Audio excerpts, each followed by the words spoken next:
Bien, vamos a empezar porque el tiempo es limitado y además nos han solicitado que por favor, en la medida de lo posible, terminemos a más tardar a las 18 horas porque hay un evento encadenado con este.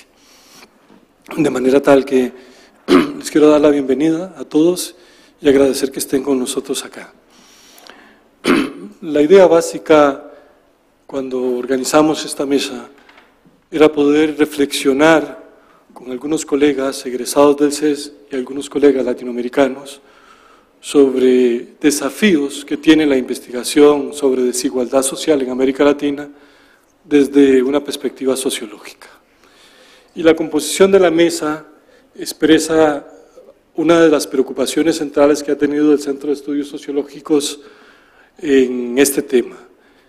Uno podría decir que a lo largo de su historia la desigualdad ha sido un eje estructurante de la investigación y la docencia en el CES. Y han habido diferentes énfasis sobre los cuales se mira el tema de desigualdad, pero a mí me interesaría destacar no énfasis temáticos, sino una perspectiva. El centro se ha construido dialogando abiertamente con los estudios latinoamericanos, o sea, con los especialistas latinoamericanos sobre desigualdad, y tuvo y ha tenido una pretensión de tratar de encontrar vasos comunicantes en este campo con lo que se discute y lo que acontece en otros países. Y de una u otra manera, la composición de la mesa intenta expresar eso, una vocación latinoamericana, tratar de mirar el tema sobre los desafíos de la desigualdad social en la región e incluir miradas complementarias y particularmente algunos temas poco tratados. La mesa la integramos el profesor Cláudio de Deca, que viene de la Universidad de Unicamp, Brasil, el profesor Agustín Salvia, que viene de CONICET, Argentina, la profesora Carmen Rosa Rea, actualmente trabaja en la Universidad de León, es de origen boliviano, el profesor Juan Pablo Pérez, que nos acompaña de la Facultad Latinoamericana de Ciencias Sociales, la sede académica de Costa Rica, y el profesor Patricio Solís, de la casa. ¿Sí? Entonces vamos a intentar, es una mesa de colegas en donde, a diferencia de la que presentó Fernando, yo no les impuse la tarea de reflexionar sobre 3 preguntas, porque sabía que no lo iban a seguir. Entonces, más bien les invité a que reflexionáramos sobre los principales desafíos que tiene la investigación sociológica sobre temas de desigualdad en América Latina. Y esto es solo una invitación, porque sé que cada uno de ellos va a hablar de lo que considera pertinente en este campo, pues la invitación tenía la idea de que cada uno retomara su propia experiencia de investigación para plantear esto. Y vamos a tratar de seguir la ruta del Che en la presentación. Vamos a empezar desde el sur y a terminar con México. Vamos a ir subiendo poquito a poquito para llegar al norte. Entonces vamos a empezar con Cláudio, seguimos con Agustín, posteriormente con la profesora Carmen Rosa Rea, con Juan Pablo y con Patricio. Tenemos tiempo muy acotado, así que yo voy a ser lamentablemente muy estricto con el tiempo. Iniciamos con Cláudio. Tenemos 15 minutos, Cláudio. Gracias. Podemos movernos a los lados para ver la presentación. Buenas tardes. Me gustaría gracias por la invitación y por la oportunidad de hacer el debate. Gracias. El debate que yo creo que hoy tiene una gran centralidad en América Latina cuando se mira la experiencia que algunos países tienen en términos de crecimiento y de capacidad de enfrentamiento de la crisis. Voy a hacer una exposición muy esquemática por 2 motivos. En primero, por mi portuñol, entonces tiene muchas limitaciones, entonces voy a esquematizar un poco la presentación para no cometer muchos errores, pero fatalidades con el español. La otra cuestión también por una cuestión de tiempo. Yo también gustaría inicialmente de hablar que yo no soy, yo soy economista y 3/4 sociólogo. Yo tengo casi un grado de sociología, pero no completé, no fue completo. Entonces voy a hablar más como un investigador de las ciencias sociales que como un economista, un sociólogo. Yo creo que cada vez más tenemos que integrar y articular los campos de conocimiento para tener una capacidad mejor para responder las cuestiones que tenemos en términos sociales en América Latina. La otra cosa también que yo creo voy plantear en forma directa es que, para mí, la cuestión de la pobreza y de la desigualdad son faces, se puede decir, de la misma moneda. ¿Sí? No se puede hablar de reducir la pobreza superar la pobreza sin reducir la desigualdad, y no se puede pensar en reducir la desigualdad sin tener una preocupación específica con la pobreza. Yo creo que son cosas que no es una santísima trindad, es una santísima dualidad. ¿Sí? Entonces, me gustaría plantear inicialmente esta cuestión. Bueno, yo creo, soy economista, el enfoque que voy a presentar tiene una relación. Estoy muy preocupado con la cuestión de la desigualdad y de la pobreza, pero mirando las condiciones económicas, sociales y políticas, y en especial las determinaciones institucionales.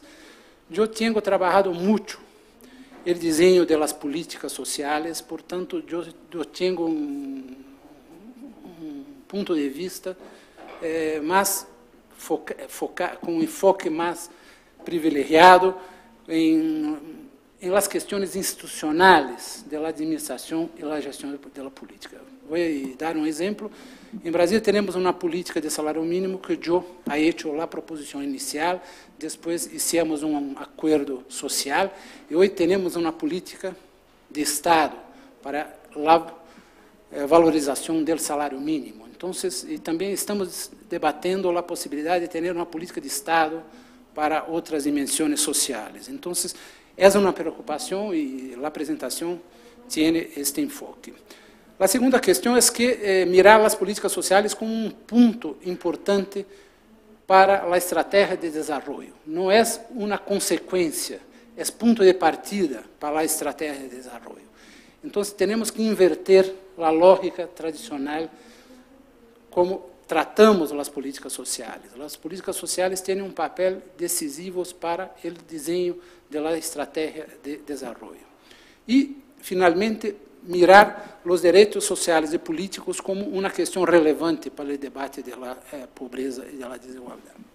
Bueno, aquí tengo la situación en términos dinámicos de la economía en los años 80 y 90, en muchos países de América Latina, donde se hablaba que no es más importante el desarrollo del sector interno, hay necesidad de especializar en los sectores que nosotros tenemos capacidad de competitividad y, por tanto, las inversiones son para los sectores de producción orientados para el sector externo. Entonces, hay una estrategia que transforma el mercado interno en un mercado de consumo que es basado en la importación crescente, con pérdidas de productividad y con reducción del empleo y también de los ingresos. Es la situación de muchos de los países en los años 70 y 80 en América Latina y también en parte de los 90. Algunos países empiezan a salir de esta situación en los años 90. Yo creo que hay una otra perspectiva, que es cuando el sector interno tiene importancia en términos de producción y también de inversión. Y yo hablo de Brasil. Nosotros empezamos en 2003 con un impacto, una retomada del crecimiento a partir del sector externo, fortalecemos el consumo interno con el fortalecimiento de la producción interna y el grande desafío hoy es transitar de um padrão orientado por el consumo, dinamizado por el consumo, para um padrão orientado por la inversión. Pero aquí yo creo que hay una cuestión muy relevante, que es que padrón de inversión nos interesa del punto de vista social. Entonces, como hablaba Agustín hoy por la mañana, yo diría, el padrón de inversión es el padrón de acumulación. Entonces, nosotros tenemos que preguntar qué padrón de inversión necesitamos, porque el padrón de inversión no es solo en la industria de minería, en la agricultura, la producción de commodities, la producción de automóviles, mas también la producción de fármacos, la inversión en infraestructura, la inversión en políticas sociales, en fin. Es un padrón de inversión mucho más complejo que la lógica tradicional que se mira, en general, la inversión como inversión solamente productiva en la industria de transformación. Entonces, yo hablo eso porque yo creo que es una cuestión muy importante para los estudios en América Latina. En Brasil es decisivo.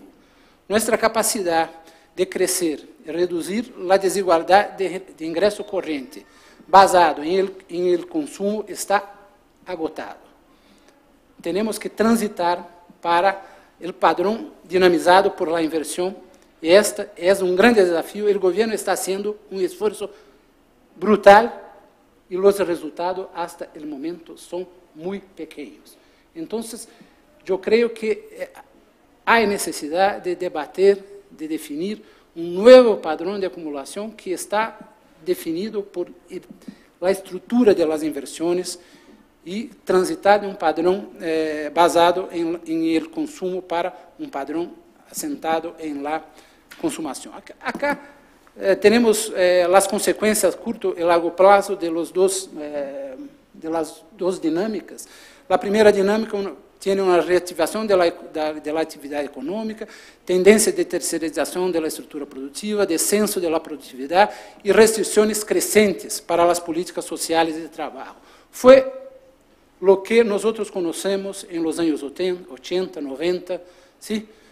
Bueno, la segunda dinámica tiene la posibilidad de reactivación de la actividad económica, tendencia de tercerización de la estructura productiva depende de la dinámica de inversión, la productividad también depende de la inversión y, más que eso, si yo cambio la dinámica de la economía, del consumo para la inversión, yo tengo la posibilidad de cambiar las políticas sociales y también mejorar el financiamiento de las políticas sociales. Esta es la cuestión muy clave, yo creo, para la perspectiva de las políticas sociales.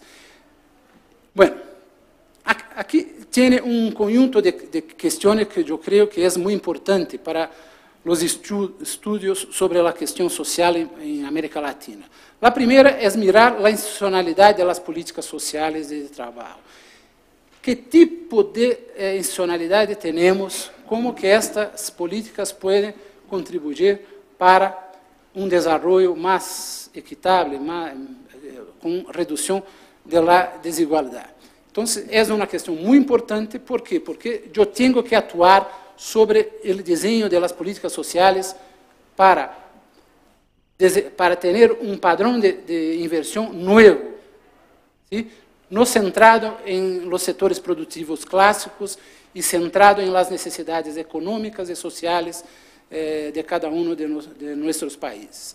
La otra cuestión muy importante, yo creo, es mirar las articulaciones y condiciones de integración entre las políticas sociales.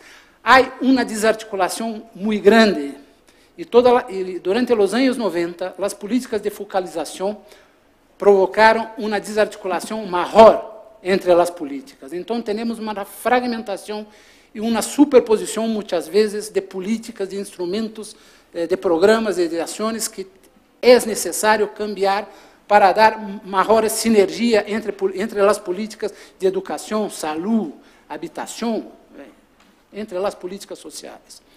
La otra cuestión importante es mirar las estructuras institucionales que cada una de las políticas tiene, sus condiciones de financiamiento E eu creio que se temos uma estratégia mais articulada, mais consistente para as políticas sociais, temos possibilidade de cambiar a relação entre políticas sociais e a política econômica. A tradição é de ter uma relação de subordinação das políticas sociais à política econômica. E eu creio que em América Latina nós superaremos a pobreza e não reduziremos a desigualdade se a relação entre políticas sociais e política econômica não se cambia. E para cambiar é necessário ter uma estratégia muito mais robusta de políticas sociais e muito mais abrangente que a estratégia atual. E hablo porque em Brasil esta é a grande discussão. Pode ser que eu tenha uma visão muito particular a partir da experiência brasileira, mas eu creio que ter uma relação mais equilibrada entre políticas sociais de não subordinação das políticas sociais à política econômica é fundamental. Eu me gostaria tem dois pensadores latino-americanos que já falaram sobre isso. Um é Aníbal Pinto e outro é um mexicano, Vuskowitz, que durante os anos 60 apontava que era necessário mirar, ter uma perspectiva mais ampla sobre o processo de acumulação na América Latina. E o trabalho mais conhecido, mais clássico sobre este assunto é o trabalho de Myrdal, em los anos 30, para a sociedade sueca. Então, eu creio que são pontos muito relevantes para os estudos em políticas sociais sobre desigualdade, sobre pobreza. Myrdal são 5 pontos que eu apresento como fundamentais para pensar uma nova dinâmica das políticas sociais e de sua relação com a política econômica. Bom, para justificar um pouco os argumentos, eu apresento este esquema, eu espero que seja compreensível. Sim? Por quê? Porque, em termos de... Quanto tempo tem? 2? 3 minutos. Em termos gerais, temos 3 possibilidades de obter bem-estar. Por el mercado de trabalho, se temos patrimônio, e por el sistema de proteção social. ¿Sí? Pero as 3 formas dependem das políticas setoriais, das políticas sociais, da infraestrutura existente. Mais que isso, depende do funcionamento da atividade econômica, do sistema tributário, da contribuição social e do crescimento. Que miramos? Miramos que não é possível pensar a política social de maneira separada da política econômica, das políticas sociais. É necessário pensar as políticas sociais integradas ao conjunto das políticas públicas. E segundo um objetivo, não o objetivo da política econômica, como a estabilidade dos preços, mas podemos pensar a política econômica com objetivo social, que é a redução da desigualdade. Então, eu apresento esta contribuição porque eu creio que, quando hoje pensamos na situação brasileira, o grande desafio é fazer a articulação da política social à política econômica e cambiar a relação entre política social e política econômica. Vou dar um exemplo para terminar. Em Brasil, hoje, há uma máquina de interesse para se aumentar a taxa de interesse. E o governo fala, a taxa de interesse não vai aumentar porque necessitamos de crescimento e necessitamos de crescimento para desenvolver a política social. Em geral, se cambia a relação. Se habla que não, temos que estabilizar os preços com uma taxa de interesse mais elevada, porque isto permite ter espaço para a política social. Então, o governo cambiou e é uma briga de poder enorme. Bom, muitas graças e para o debate depois.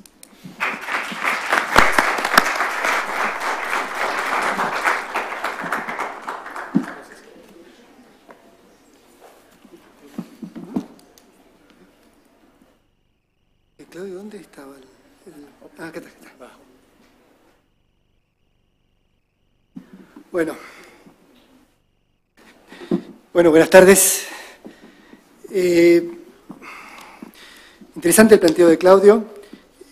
Yo parto de una sospecha, en qué medida el modelo A, el modelo A que nos presenta Claudio, no solamente ha mostrado que no ha sido viable para garantizar los procesos de desarrollo en América Latina, sino que eventualmente tampoco podamos lograr que el modelo B así lo garantice. Es una sospecha. En ese sentido, quiero poner el marco de la convocatoria de esta mesa en el contexto de una discusión en términos de política económica, política social, pero también de política académica, alrededor de cuáles serían los temas de la sociología para enfrentar o afrontar las disyuntivas que presenta el escenario histórico. En ese sentido, creo que no son pocos los que afirman que a nivel latinoamericano, más allá de que ambientes muy particulares podamos estar coincidiendo en otro sentido, que afirman que aplicadas las reformas de liberación económica en un contexto de mayor participación de América Latina en el comercio mundial, con una importante captación de excedentes en ese sentido, y dada la vigencia de políticas públicas relativamente más activas y más distributivas, depende del país en que podamos estar haciendo el estudio, o el análisis o el diagnóstico, la región habría iniciado un nuevo sendero de convergencia y de desarrollo con inclusión social. Este argumento forma parte de los discursos oficiales de buena parte de los gobiernos de América Latina y una parte importante de la academia. ¿Y en qué se fundan? En indicadores de este tipo, son indicadores de CEPAL, del año 90 hasta el año 2009, 2010, muestran, el caso argentino es muy particular, que es el que está arriba, que es el ingreso per cápita, pero tenemos un dólar oficial de un tipo y un dólar después que ha venido devaluándose efectivo, real, que marca que el ingreso per cápita argentino parece estar disparándose del resto de América Latina. Es cierto que está por arriba, pero hay cierta ficción en estas estadísticas. Lo que sí muestra es que el PBI per cápita viene aumentando en América Latina, está pensado en miles anuales, miles de dólares del año 2000, y esto es casi constante en casi todos los países de América Latina, que hay un pool de países seleccionados, pero uno puede tomarlos en términos generales. La tasa de actividad viene creciendo en un contexto de un bono demográfico que ha tenido la posibilidad de presentarnos una población activa más numerosa frente a una tasa de dependencia más baja, y esta ocupación ha venido acompañada de un descenso de la desocupación y también un aumento del empleo. Todo en un contexto de grandes e importantes reformas estructurales y de apertura de la economía neoliberal, y después quiebre de esas políticas y unas contrapolíticas de contrarreforma en la década del 2000, la primera década del siglo XXI. Tasa de la pobreza, efectivamente viene casi bajando, uno toma los datos de la CEPAL, la pobreza viene teniendo un registro importante, sobre todo a partir de los años 2000, en casi todos los países de América Latina. México y Centroamérica son excepciones en ese sentido, pero también hay discusiones en cuanto a la estadística para medir este tipo de indicador. El índice de Gini, incluso a partir de los años 90, en el contexto de estas políticas más activas, mejor inserción de América Latina en el mercado internacional, también viene cayendo.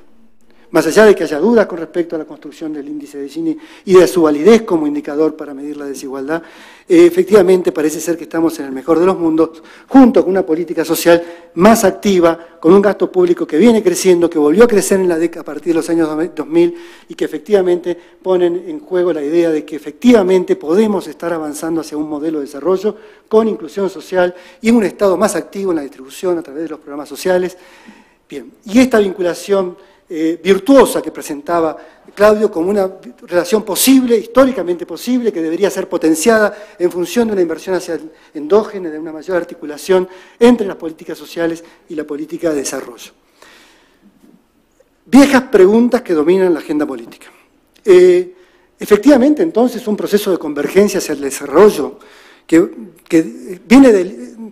deriva de los procesos de liberalización y que tienen efectos sobre el crecimiento gracias a las ventajas comparativas de América Latina en el contexto del comercio internacional, aquello que estaba previsto por la teoría de Hester-Ollin, de Williamson, del Consenso de Washington, o la otra agenda, o el otro diagnóstico teórico.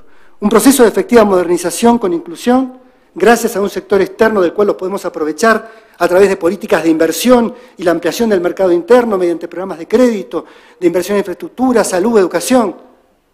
Claudio, un enfoque, lo que de alguna manera predica o plantea las teorías desarrollistas, neodesarrollistas, neoestructuralistas. Y analizo esto y me encuentro con, claro, el debate entre el enfoque neoliberal y el enfoque desarrollista en América Latina, o estructuralista desarrollista en América Latina, pero no puedo olvidarme del enfoque también neomarxista o neoestructuralista latinoamericano, el pleito Cardoso-Nun, en donde se señalaba la posibilidad de que esto, efectivamente, este segundo modelo, iba a encontrar limitaciones estructurales en un contexto de un capitalismo monopólico internacional concentrado en América Latina. Y ahí entonces la duda, ¿en qué medida esto va a ser posible?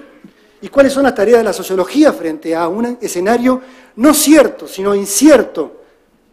Al menos hay evidencias que pueden mostrar que efectivamente hay procesos por los cuales podemos ser optimistas. Hay teorías que justifican esas conclusiones, pero también hay teorías que ponen en duda la posibilidad de que efectivamente esto esté ocurriendo o esto sea posible bajo el actual escenario histórico político en América Latina y a nivel global. ¿Se ha iniciado en efecto una fase de desarrollo o se trata del viejo modelo agrominero exportador bajo un nuevo contexto de globalización?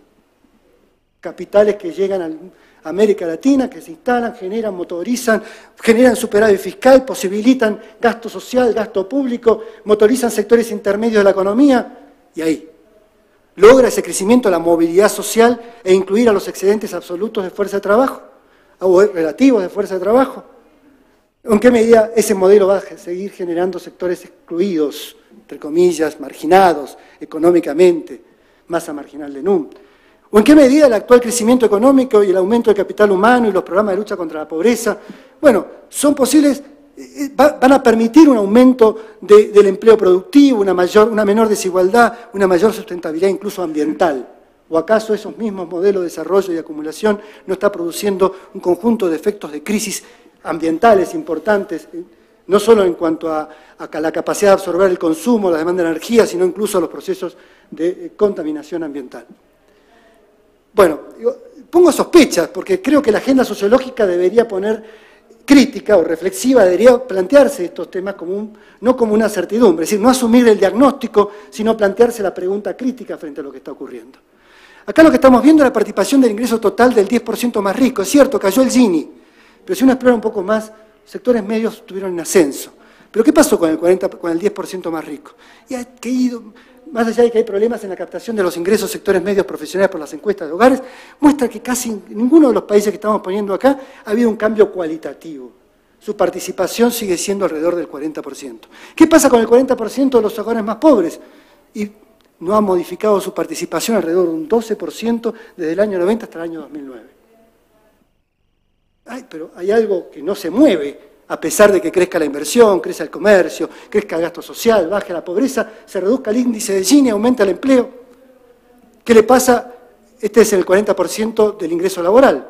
Tampoco hay modificación por parte de la población ocupada. Está un poquito traslocada, acá es el 10% de los trabajadores que más ingresos reciben. Tampoco observamos modificaciones en los últimos 20 años. Políticas neoliberales, políticas más reformistas o contrarreformas, más distributivas. Eventualmente lo que estamos viendo acá en términos de la relación ingreso laboral de los ocupados, quinto quintil contra primer quintil, muestra que la brecha no se ha modificado. La desigualdad sigue presente en América Latina a pesar de todos estos elementos o contextos económicos. Recuperando la tesis de la heterogeneidad estructural, nos parece la posibilidad más acertada para pensar esta lógica. Es decir, entendiendo aquella heterogeneidad estructural en el modelo de Previs, Pinto, de Gracia Arena, de Furtado, de nuestros clásicos latinoamericanos, que de alguna manera nos enseñaban, miren, cuando hay un modelo de acumulación concentrado, va a generar acumulación, va a generar actividad económica, pero eso no significa que va a derramar al conjunto de los sectores y todos los sectores van a poder ser incluidos dentro de este proceso. ¿Bien? Bajo un modelo de heterogeneidad estructural puede crecer ese sector capitalista, pero no necesariamente los sectores excluidos van a ser incluidos. Bueno, con estos supuestos teóricos,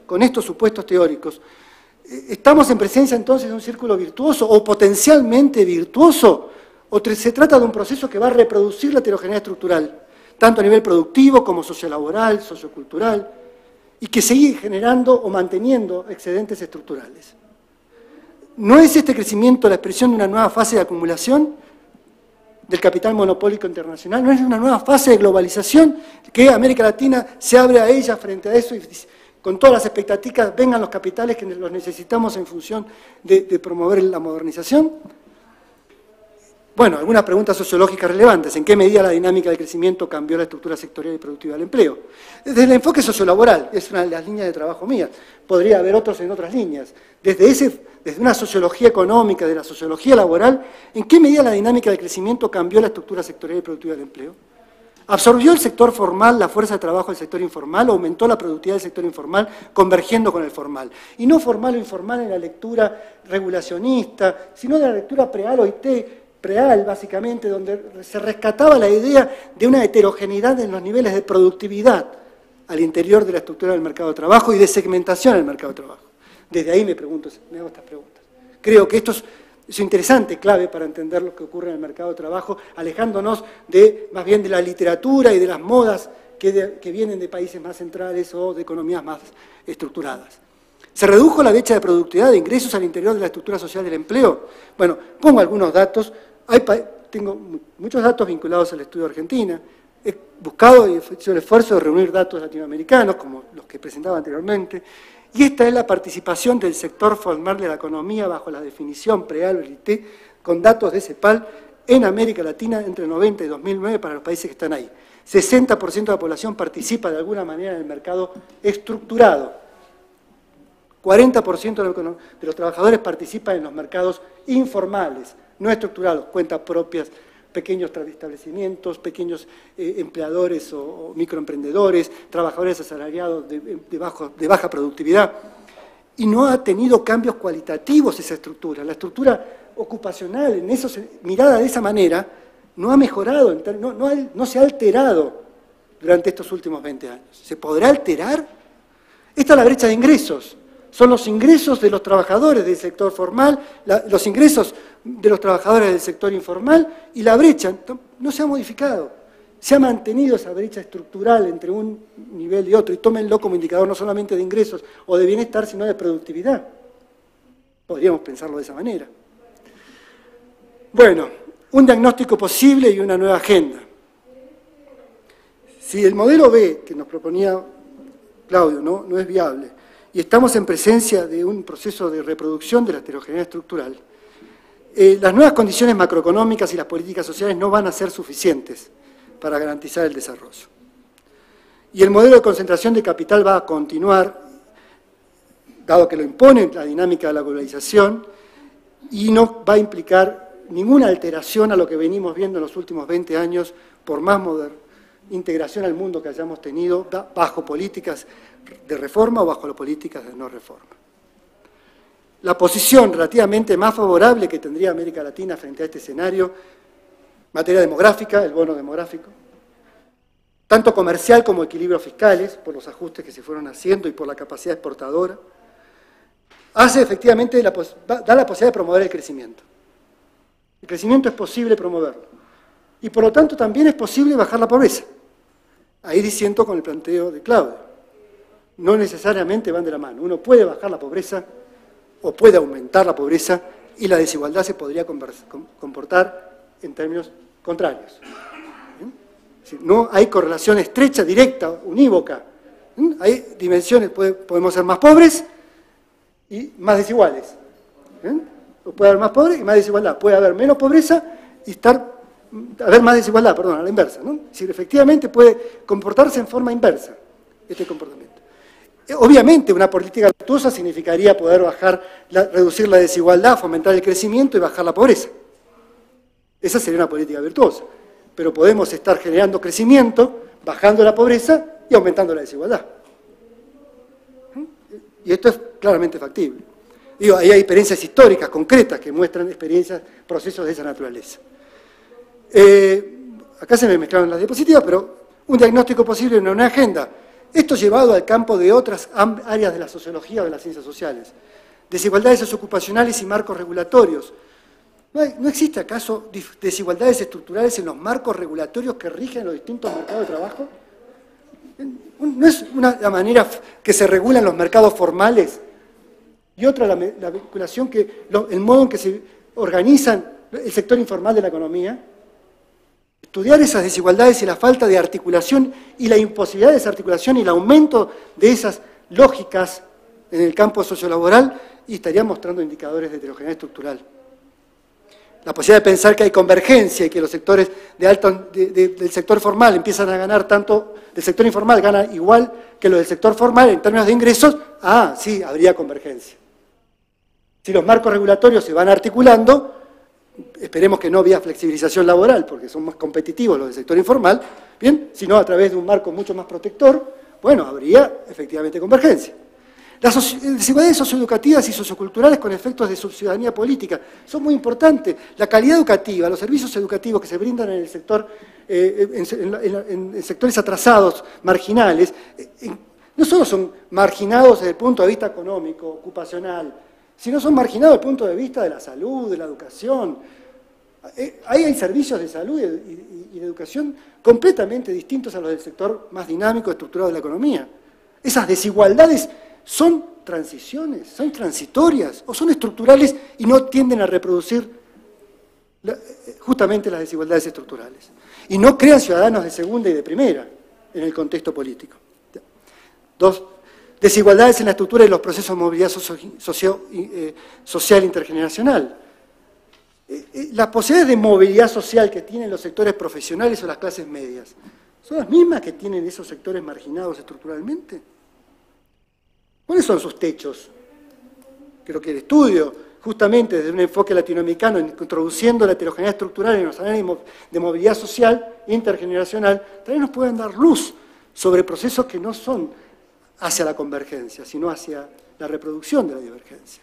O por lo menos contestar estas preguntas, o ayudarnos a contestarlas. Las desigualdades sociodemográficas y el modo de atravesar la segunda transición demográfica, la participación de las mujeres, de los jóvenes. Digo, es lo mismo la participación de las mujeres en los sectores populares en el contexto justamente de una integración a los procesos de mayor participación femenina, mayor participación en el mercado de trabajo y en la política, que lo que ocurre con las mujeres en los sectores medios profesionales. ¿Hay convergencia en esos procesos de transición, de esa nueva transición demográfica? ¿O no se están reproduciendo desigualdades estructurales también a nivel de género en ese sentido? Bien, desigualdades en la construcción de organización y poder ciudadano también. Porque todo esto deriva en el poder. Todo esto significa construcción de poder. El poder de los marginados no es el mismo del poder que tienen los sectores que participan de la economía dinámica, moderna y globalizada. Los niveles de información, los niveles de vinculaciones y de redes políticos institucionales, las capacidades de reproducción social de los sectores que están vinculados con la economía global no es la misma que la que tienen los sectores que están postergados y los excedentes estructurales y no transitorios de población. Entonces, y esos poderes también inhabilitan la posibilidad del cambio social. Poder denunciar estos temas, identificarlos, cambiar el diagnóstico permitiría pensar en una agenda de políticas económicas, políticas sociales, políticas del cambio social o para el cambio social distinta. Esta es la idea. Gracias. Muchas gracias.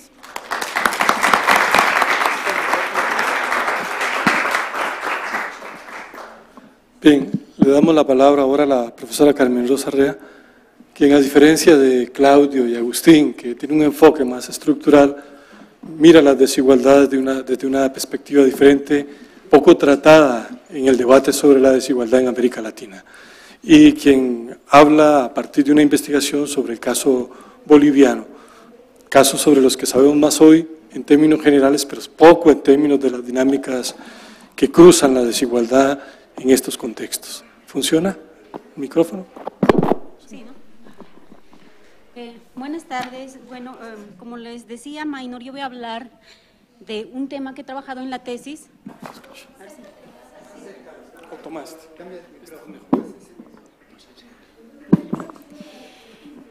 Voy a hablar del racismo y de los procesos de racialización en Bolivia. Y como les decía Maynor, este es un tema que realmente poco se ha tratado desde los enfoques de la desigualdad social y sobre todo de los enfoques de la estratificación social, ¿no? Bueno, sin embargo, pues creo que todo el mundo conocemos que son las poblaciones indígenas las que en realidad tienen mayores dificultades de salir de la pobreza, tienen mayor rezago educativo, tiene menores posibilidades de generarse procesos de movilidad social. Entonces, de esta población sí se ha ocupado bastante, ¿no? E incluso se piensa que este es el grupo, este sector de indígenas pobres, no es el sector, por tanto, que además sufre procesos de racialización profunda en la vida cotidiana. Pero además se hace toda una imagen a partir de este problema de la reproducción de la pobreza del indígena, se hace una imagen de la población general sobre el indígena, ¿no? Cuando yo hacía esta investigación y les preguntaba, ¿qué piensan del indígena? El indígena siempre es pobre, se ve pobre y tiene que ser pobre. O sea, se ha logrado naturalizar la pobreza a la condición indígena. Indígena y pobreza son sinónimos, por lo menos en el contexto boliviano. Sin embargo, si este tema es principal, yo he tratado de hacerme otra pregunta distinta, ¿no? He tratado de preguntarme, y es lo que trato de poner a la mesa, es ¿qué pasa con los indígenas que salieron de esa condición de pobreza? ¿Hay indígenas que salieron de esa condición de pobreza? ¿En qué condiciones lograron salir?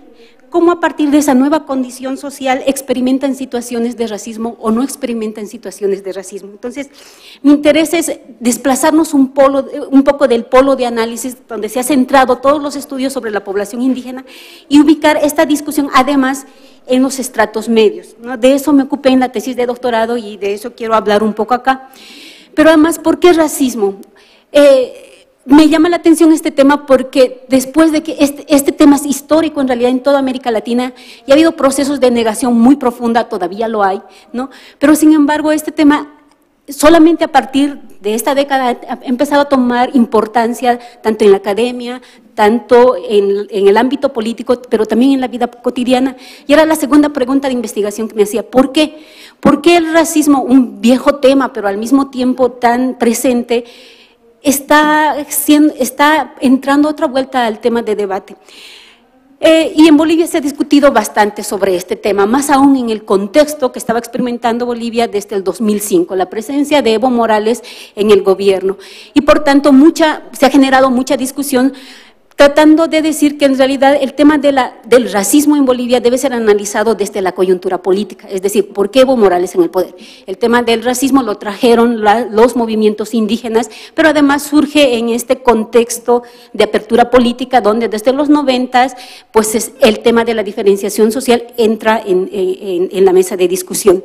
Sin embargo, yo quiero tomar y tomo distancia y creo que es importante tomar distancia y me interesa ver el racismo desde una perspectiva más estructural y coyuntural, ¿no? Esto es lo que hicimos en la tesis, tratamos de preguntarnos qué es lo que pasó, por qué es novedoso, y desde mi punto de vista sí tiene algo de nuevo, y tiene que ver un poco con lo que yo llamo cambios estructurales. Hay dos momentos que analicé en el caso boliviano, y digo, hay dos, en realidad la estructura social sí se está moviendo, pero se está moviendo hacia abajo, y un poco de abajo hacia arriba, ¿no? Y he analizado dos momentos estructurales. El primer movimiento es, que yo llamo, es el tema del ensanchamiento y la masificación de la educación en Bolivia. Este es un tema muy interesante porque nace y es producto en realidad del proceso del nacionalismo revolucionario de los años 50. Esta política de Estado desde los años 50 había promovido la educación en Bolivia como un proceso de movilidad social, ¿no? Para que la población en general lograra procesos de movilidad social, pero por otra parte era una política asimilacionista para la población indígena. La población indígena tenía que dejar de ser indígena y tenía que promoverse la ciudadanía nacional, ¿no? Entonces,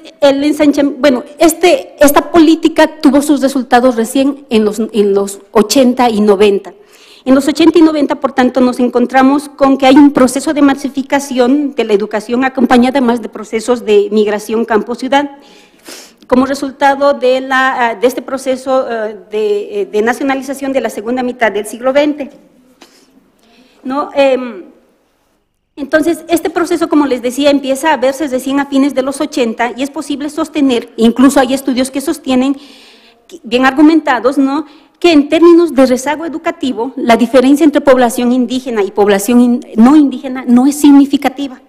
Incluso hay autores que dicen que a partir de esta masificación de la educación se puede hablar, ¿no?, que la variable étnica no tiene un peso significativo para explicar, por tanto, el rezago educativo en Bolivia, precisamente porque ha habido un proceso de cobertura educativa importante a nivel básica y media, tanto en el ámbito rural, pero sobre todo en el ámbito urbano, y porque la población indígena desde los años 60 ha empezado a migrar a las zonas urbanas, sobre todo las poblaciones indígenas andinas. Entonces, esta masificación de la educación que experimentó la población indígena a partir de los 70, se puede hablar también entonces de procesos de movilidad intergeneracional en términos educativos y también ocupacionales. En el estudio que hice, que es de tipo predominantemente cualitativo, aunque utilicé censos, etcétera. Entonces, puede ver, por ejemplo, de la situación de abuelos en situación de analfabetismo y de padres en educación, con educación primaria en los 70, los jóvenes de los 80 y los 90 empiezan a tener niveles de educación media superior, generalmente en profesiones como normalistas, policías, militares de bajo rango, ¿no? Y los hijos de los 90, es decir, a fines de los 90, ya tienen un grado de profesionalización a nivel de licenciatura. En ese sentido, sí ya ha habido una movilidad educativa, ¿no? Esto es interesante porque en el censo del 70, ¿no?, el 10% de la población con nivel de licenciatura en Bolivia era principalmente ocupada por las poblaciones no indígenas. Para el 2001, este grado de profesionalización alcanza el 20% de la población en general, pero en términos étnicos, de esta población del 20%, el 50% se reconoce de origen indígena, sobre todo aymaras y quechuas. Y esto definitivamente redundó en una modificación que podemos decir de la movilidad ocupacional, es decir, de padres campesinos o de obreros formales e informales, pobres, ¿no?, los jóvenes de los 90, entonces llegaron a alcanzar puestos ocupacionales no manuales, como maestros rurales, policías y militares de bajo rango, pero con baja remuneración comparado a los jóvenes no indígenas que también empezaron a ocupar estas mismas plazas, ¿no?, profesores sobre todo, militares, pero de alto rango, pero que el diferencial en términos de ingreso es totalmente distinto. Estos datos los tengo desde esta visión cualitativa. Entonces, por esto es importante, ¿no?, la variable étnica, qué papel está jugando, sobre todo para cómo traducir en términos de ingresos estos capitales. Bueno, entonces, a partir de esta masificación de la educación que empieza de las poblaciones indígenas y de la población en general en Bolivia, es difícil para la gente en la vida cotidiana responderse a la pregunta, ¿hay racismo en Bolivia? ¿No? Muchos dicen, no hay racismo. No hay racismo, ¿por qué? ¿No? Porque hay profesionales indígenas. Hay profesionales indígenas ocupando puestos de docencias en la universidad, burócratas y ahora políticos, ¿no? Entonces, ¿por qué hablar de racismo? Este es el primer movimiento, ¿no? Hay un movimiento de abajo hacia arriba. El segundo movimiento del que hablo es el movimiento hacia abajo. En los años 80, Bolivia, al igual de muchos países de América Latina, empieza a vivir un proceso de crisis económica, ¿no? Esta crisis económica, por tanto, acompañada de las reformas estructurales, generó procesos de estancamiento social. ¿Quiénes experimentaron los procesos de empobrecimiento? En este proceso generó desigualdad, no voy a hablar, pero se amplió la desigualdad social en Bolivia, entre la brecha más rica y la brecha más pobre. La pobreza aumentó, pero sin embargo, ¿quiénes fueron afectados por estos procesos? Las clases medias, indígenas y no indígenas, ¿no? En realidad fueron afectados los indígenas y los no indígenas, y dentro de los no indígenas las clases medias.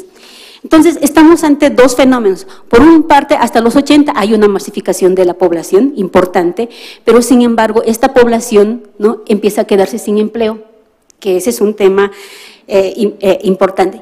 Quienes más experimentaron la situación de desempleo en términos de gente con educación superior fueron los indígenas. ¿Dónde fueron estos indígenas profesionales? Al ámbito informal. Se desplazaron hacia los ámbitos informales, sobre todo el comercio informal y el comercio informal vinculado con el contrabando. ¿Qué pasó con las clases medias empobrecidas? Las clases medias empobrecidas generaron, más que empobrecimiento hay que hablar de estancamiento económico, ¿no? Se quedan en situación de estancamiento económico y esto genera un proceso importante.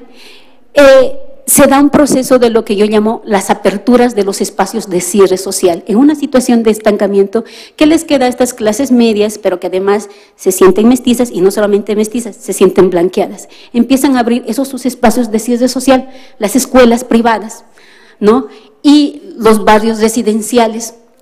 La gente que que tenía más posibilidades de salir de esta situación de esclanca, empieza a salir de la residencia hacia otras ciudades, ¿no? Y empieza a mandar a sus hijos hacia otros centros educativos más exclusivos. Entonces, las clases medias que no podían hacer eso, empiezan a abrir a través de la matrícula. ¿Quiénes entran a estos espacios que abrió las clases medias no indígenas? Entran los indígenas que habían recibido educación, nivel de licenciatura, pero que se habían desplazado al ámbito informal, e incluso quienes sin haber recibido educación, tener un nivel de educación básica, se desplazan al lado informal, y a partir de este desplazamiento, no solamente de la informalidad, ¿no?, empiezan a generar procesos de acumulación de capital. Desde mi punto de vista, es aquí, en este escenario, donde se empieza a perfilar una modificación de las relaciones sociales racializadas en Bolivia. El racismo en realidad no se está produciendo entre los dos extremos de la población, es decir, entre la base pobre y la base más alta. La base pobre,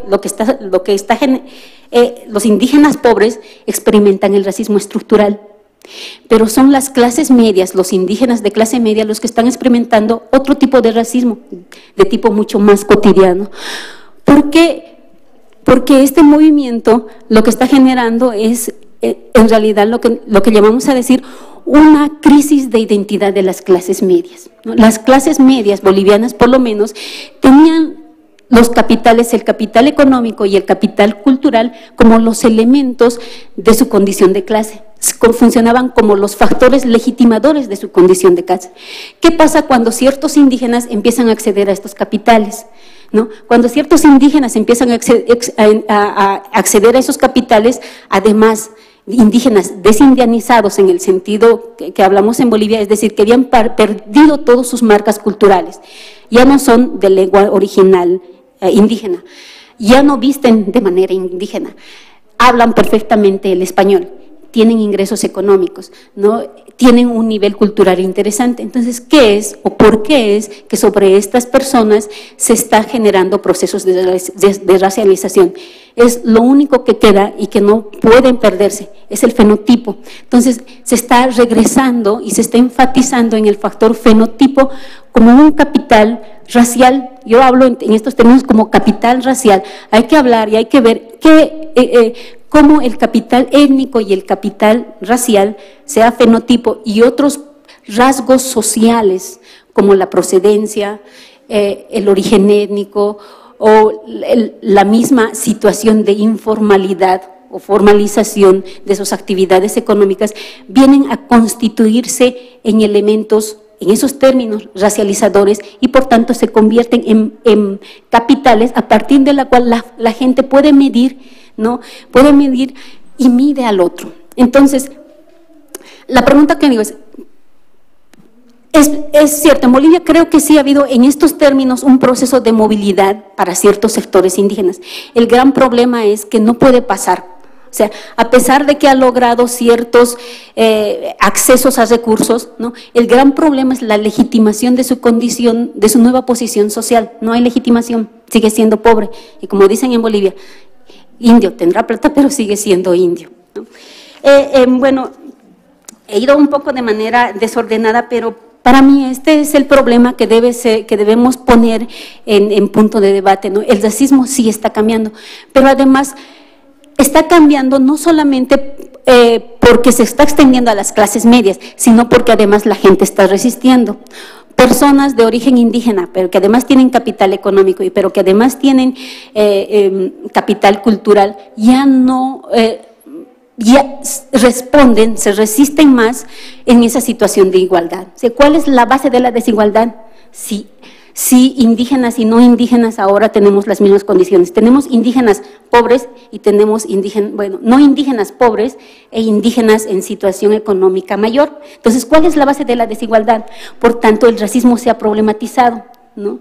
El racismo ya no es hegemónico, y ese es, desde mi punto de vista, el fenómeno nuevo de esta situación.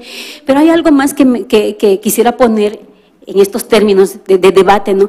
El racismo, tal y cual se está experimentando en Bolivia y creo que en otras partes, no se lo debe ver solamente como un residuo colonial, es nuevo y desde mi punto de vista es causa ¿no? Es un mecanismo de justificación de la discriminación, pero al mismo tiempo también es posible pensarlo como un efecto de la desigualdad social que se está generando en este proceso de reformas estructurales. ¿Por qué? Por este doble movimiento del que estamos hablando, ¿no? De abajo hacia arriba, de unos cuantos sectores que salen de la base hacia arriba, pero sobre todo por este proceso de estancamiento de las clases medias y de las clases populares no indígenas hacia abajo. Ese, desde mi punto de vista, es el problema, ¿no? Gracias. Gracias, Carmen. Gracias, Carmen. Corresponde ahora hacer la presentación al profesor Juan Pablo Pérez de Flaxo, Costa Rica. Bueno, buenas tardes, muchas gracias por la invitación.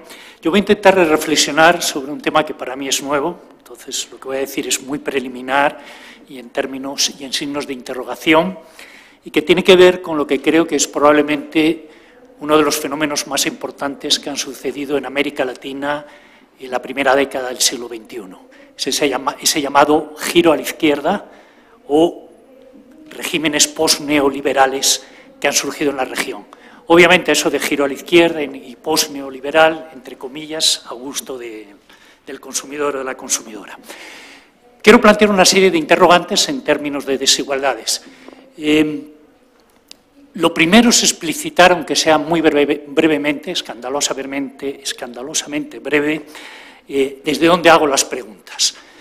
Lo que me ha interesado en los últimos años es reflexionar sobre el problema de las persistencias de las desigualdades en América Latina. Eso lleva a preguntarse qué tipo de desigualdades estamos hablando. Desde el enfoque convencional tenemos las respuestas, son desigualdades de ingreso y por la manera de cómo las medimos, fundamentalmente entre hogares o entre individuos. Para entender la persistencia o para plantearse el abordaje de la persistencia, creo que hay que dar respuestas un poquito distintas. Hay que plantearse que la desigualdad de qué no es solamente la de ingresos, ingresos es un efecto, un resultado de otros procesos más profundos, y mi respuesta sería la de poder en mercados básicos para crear condiciones para generación y apropiación de excedente. Y entre quienes, los sujetos que entran en la disputa en la de la desigualdad, obviamente están los individuos, pero los individuos se quedan cortos, hablamos de excedente y por tanto tenemos que incorporar clases sociales y también pares categóricos, es decir, esas oposiciones, sean de género, territoriales, étnicas, que es como la sociedad procesa diferencias y sobre lo cual hemos oído, creo que una presentación sumamente sugerente por parte de Carmen. Entonces, desde esos referentes...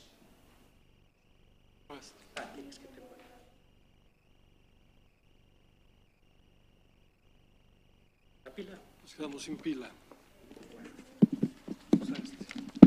Vista lo cual, puedo acabar ya, ¿no? Bueno, voy a plantear 4 bloques de interrogantes. El primer bloque de interrogante tiene que ver con uno de los campos básicos de generación de desigualdades de excedentes, que son las condiciones de explotación de la fuerza de trabajo y que se materializan en el mercado laboral. Ahí el legado del neoliberalismo ha sido múltiple. Me acerco. Se cuestionó la centralidad del empleo formal, especialmente de su núcleo duro, que era el empleo público. Se nos generó la utopía laboral de la empleabilidad. Emergió el problema del desempleo estructural, que históricamente no era relevante en América Latina, y probablemente el legado más importante que hay es la precarización de las relaciones salariales. Entonces, el primer interrogante a plantearse en el postneoliberalismo es qué está pasando en términos de precarización y desprecarización de relaciones salariales. Y esta es una pregunta que tiene varias vertientes, puesto que el fenómeno de la precariedad salarial tiene distintas dimensiones. Tiene que ver, en primer lugar, con una dimensión de regulación, de desregulación que tuvimos muy fuerte en los años 90, y hay que preguntarse en estos contextos nuevos qué intentos y qué políticas de nuevas regulaciones se está haciendo. Y ahí me parece que hay un ámbito clave y extremadamente sensible, que es el empleo doméstico. El empleo doméstico nos va a dar un poco la pauta de qué tanto se está de nuevo regulando laboralmente en América Latina y en concreto en estos contextos. Segundo, podemos tener regulaciones y, sin embargo, tener desregulación de facto porque las estrategias empresariales las implementa. Hay numerosos ejemplos en América Latina, México es uno de los ejemplos más claros al respecto. Esto es un tema que luego voy a abordar más tarde en el segundo campo de desigualdades. Y el tercero tiene que ver con acción colectiva de los trabajadores y empoderamiento de los trabajadores en términos de sus organizaciones sindicales.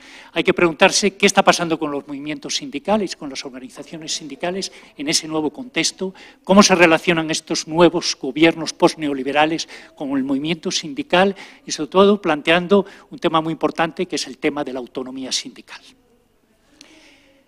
Este problema de la desprecarización, si es que acaece en estos contextos, además tiene una discusión analítica y teórica importante, es cómo interpretarla.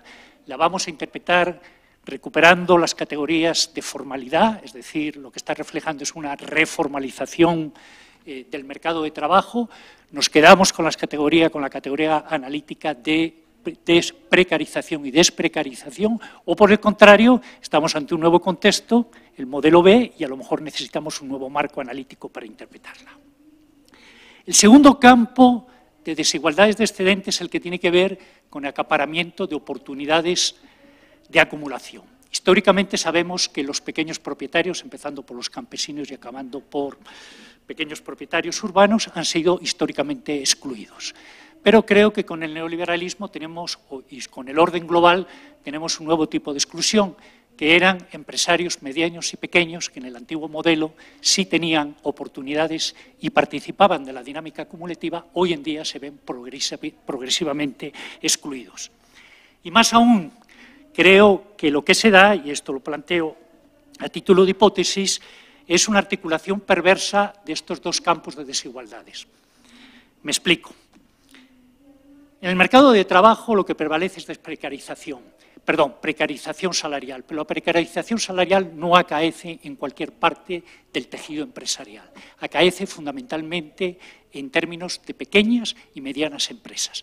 Las grandes empresas, justamente por tener esas capacidades de acumulación, pueden permitirse el lujo de ofrecer buenas condiciones de trabajo. De hecho, es por algo que es a partir de las grandes empresas y de las empresas líderes que en América Latina se ha desarrollado todo ese discurso sobre la responsabilidad social empresarial. El problema está con el resto del tejido empresarial, que es donde se genera la gran parte de la ocupación y además es una parte del tejido empresarial muy poco conocido. De hecho, uno puede decir que esas empresas siguen acumulando porque precarizan al máximo el mercado laboral, además de seguir otro tipo de estrategias como no cumplimiento de normas ambientales o evasión de impuestos, etc. Si recuperáramos a un clásico de la teoría de dependencia que Agustín mencionó esta mañana, André Gunderfrank, estaríamos hablando de un lumpen empresariado. Entonces, de alguna manera, la pregunta es ¿qué se está haciendo en este nuevo contexto del postneoliberalismo para dar verdaderas oportunidades de acumulación a estos pequeños y medianos empresarios para poder romper esa articulación perversa de los dos campos? Pero hay otra cuestión dentro de este campo que no tiene que ver con el neoliberalismo. El neoliberalismo no es culpable de todo, y es la aparición o la redefinición de ciertas capas empresariales buscando privilegios políticos para acumular dentro de estos regímenes. Estos regímenes no son antiempresariales, lo que sí están es redefiniendo de manera distinta y radical la relación entre empresario y Estado. Y tenemos viejos empresarios redefinidos, tenemos nuevos grupos empresarios que están aprovechando rentas políticas en este contexto para acumular y, por tanto, generar nuevos tipos de desigualdades. Ahí surge de nuevo un interrogante. Estas nuevas desigualdades que genera el postneoliberalismo, ¿cómo están incidiendo en la acumulación de desigualdades históricas en América Latina? Tercer grupo de interrogantes tiene que ver con el problema de la ciudadanía social. El legado del neoliberalismo creo que en este campo ha sido contundente, nos ha redefinido drásticamente la ciudadanía social en América Latina, nos la movió desde el espacio de la producción y del trabajo al hogar y al consumo, y con el consumo nos lo ligó a toda la dinámica consumista de la globalización. A través de la invención de la pobreza redefinió la ciudadanía social y, lo más importante, la quitó de toda referencia al poder y al conflicto y, por tanto, nos despolitizó la cuestión social. Ese es el legado neoliberal. La pregunta ante esta nueva situación es ¿qué se está haciendo en este nuevo contexto para inventar de nuevo o reinventar de nuevo la cuestión social y, sobre todo, para politizarla? Pero hay otra cuestión relacionada con la ciudadanía social que creo que es importante y que tiene que ver con algo que ya ha salido en varias de las intervenciones, que es con la población excluida. Y cuando estamos hablando de población excluida, estamos hablando de esa población que es redundante. Redundante desde el punto de vista productivo y redundante desde el punto de vista del consumo. Es el viejo y famoso concepto de masa marginal de Pepe Nun, que probablemente en su discusión con Cardoso salió perdiendo porque probablemente esa masa marginal en aquel entonces no era tan significativa, pero hoy la historia reivindica a Pepe Nun. Entonces, creo que ahí estamos ante, de nuevo, el siguiente interrogante. ¿Qué políticas de reinclusión para esa masa marginal se están generando en este nuevo contexto de postneoliberalismo? Y hay, por supuesto, temas de poblaciones históricamente excluidas, empezando por la indígena, los afrodescendientes, etcétera, adquieren una importancia vital. Acabo, voy muy bien de tiempo, ¿no? Entonces, favorecido va a ser Patricio. ¿Okay? Estos tres conjuntos de interrogantes creo que se pueden envolver con un gran interrogante, que tiene que ver con eso que Richard Morse, en su famoso ensayo, El espejo de Próspero, un viejo ensayo, llamó la tradición rusoniana en América Latina, que es una tradición radical. Él la ubicó inicialmente en el populismo, en la tradición católica del populismo insurgente de la independencia, pero fue un fenómeno mucho más amplio en el siglo XIX. La encontramos aquí en México con personajes tan connotados como Hidalgo y Morelos, en Venezuela con la Constitución de 1811, en Nueva Granada, Colombia, con los artesanos, especialmente con los denominados draconianos, en Perú con los liberales radicales, en Chile con la Sociedad de la Igualdad y no hay que olvidar, por supuesto, la banda oriental con Artigas. O sea, tenemos una rica tradición ya desde el siglo XIX de radicalismo rusoniano en la región. Reaparece esta tradición en el siglo XX con los populismos nacionales y nos aparece por tercera vez históricamente, ahora en el siglo XXI, con el postneoliberalismo. La gran pregunta que hay que hacerse hacia el postneoliberalismo es qué tan radicalmente rusoniano va a resultar esta nueva situación, si realmente la persistencia de las desigualdades de excedente en América Latina dejará de ser persistente o no. Muchas gracias.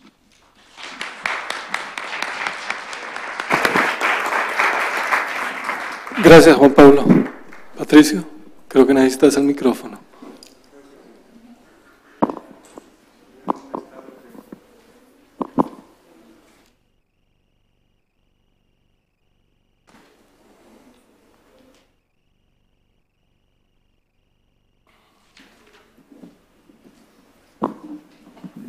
Vamos a ver si algo pasa. Si no pasa nada, simplemente no lo usaré y será más fácil. El problema es querer ser sofisticado a última hora. Ya está abierta, sí, esa es la sofisticación. No ayuda del todo. Voy a poner pantalla completa uno aquí. Bien. Listo, vamos a... Muchas gracias. Yo estoy situado.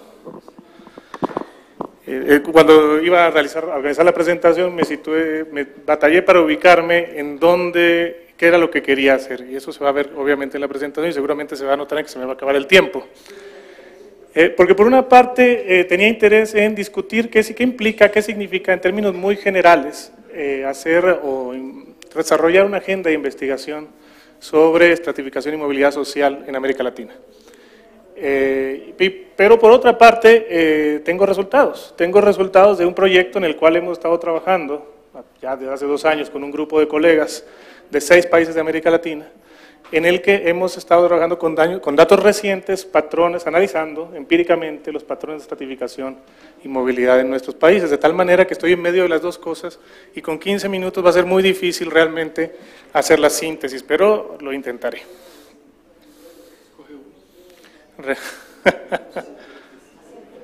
Y como siempre la maravilla se pierde. Ahí está, he terminado. Ahí voy, no se preocupe. Patricio, no se preocupe. Patricio, el tiempo está corriendo. Sí, no importa. ¿Es relevante todavía estudiar? Esa es una pregunta de inicio y un tanto provocativa. ¿Es relevante todavía estudiar estratificación y movilidad entre clases sociales en América Latina? Y la pregunta provoca porque si uno se estuviera situado, por ejemplo, en el campo de los estudios sociológicos en Europa o en los Estados Unidos, la pregunta no tendría ni siquiera sentido. Los estudios de estratificación y movilidad social en esos contextos gozan de cabal salud. Quizá el campo de estratificación y movilidad social es uno de los más fuertes en la arena internacional de estudios de estratificación y movilidad, y sin embargo sabemos que en América Latina el tema fue abandonado por varias décadas. Yo formo parte de una generación nueva que hemos retomado el tema en los últimos 10, a partir quizá de los últimos 10 o 15 años, y donde se ha renovado el tema.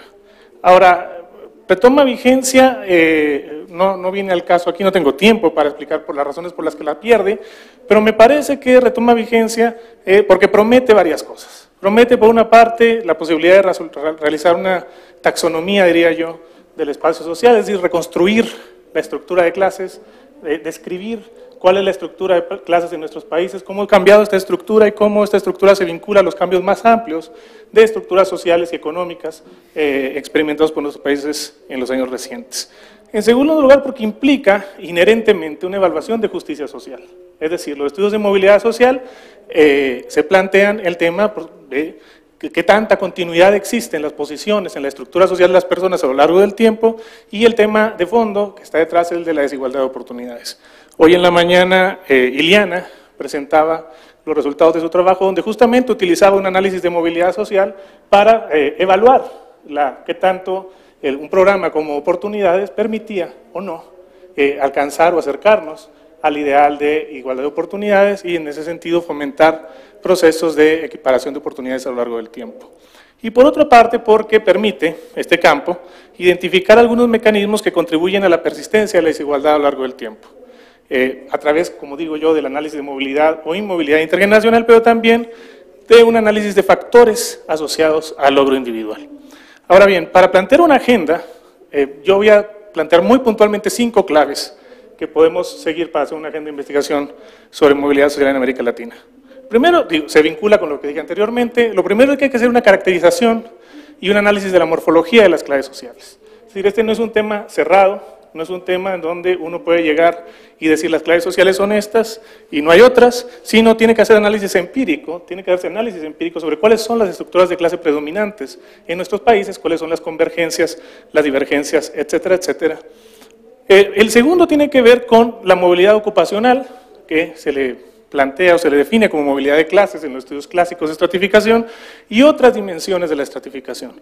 Una de las cuestiones, y lo voy a retomar más adelante, si me alcanzo a hacer resultados, una de las cuestiones cuestionables de los análisis sobre movilidad de clases que justamente no vinculan el significado de esta movilidad de clases en términos de movilidad en otras dimensiones, ingresos, niveles de vida, niveles de bienestar, etcétera, etcétera. El tercero es un tema relacionado con nuestra agenda latinoamericana, que es esta noción de que se ha mencionado en la mesa, estamos ante un proceso de agotamiento de los procesos de cambio estructural que se experimentaron en América Latina durante la segunda mitad del siglo XX, y la pregunta que nos tenemos que formular es, bueno, si estamos ante este proceso de agotamiento y en vías y ante la dificultad de reiniciar la transformación estructural que experimentaron nuestros países en estas décadas, ¿qué va a pasar con la movilidad social? ¿Se acaba la movilidad estructural? ¿Se acaba la movilidad social? Esa es una pregunta clave que tenemos que contestar. La cuarta es si tenemos sociedades más o menos fluidas. Es así de simple. ¿Dónde se sitúan las barreras a la movilidad social en nuestros países y si hay convergencias o divergencias en esto? Y lo quinto implica salirse un poquito de la tablita de movilidad social. Es decir, los analistas de estratificación y movilidad social tienen, yo ya llamaría el defecto, de estar analizando exclusivamente los patrones de movilidad al interior de la tabla de movilidad y no insertar su análisis en procesos de estratificación social a escala individual. Es decir, preguntarnos qué factores producen estratificación en cada sociedad, si existen mecanismos similares o diferentes en distintos países de América Latina, cuál es el papel de instituciones específicas, sistema educativo, esquemas institucionalizados de contratación, relación entre mercado laboral y escuela, etcétera, etcétera, en cada país. Bueno, dicho esto, y con el poco tiempo que supongo me queda, les voy a hablar del proyecto con el que estamos trabajando. Es un proyecto que tiene encuestas recientes de carácter nacional, con cobertura nacional, excepto Uruguay, que tiene solo el caso de Montevideo, y donde participan 6 otros colegas de distintos países de América Latina.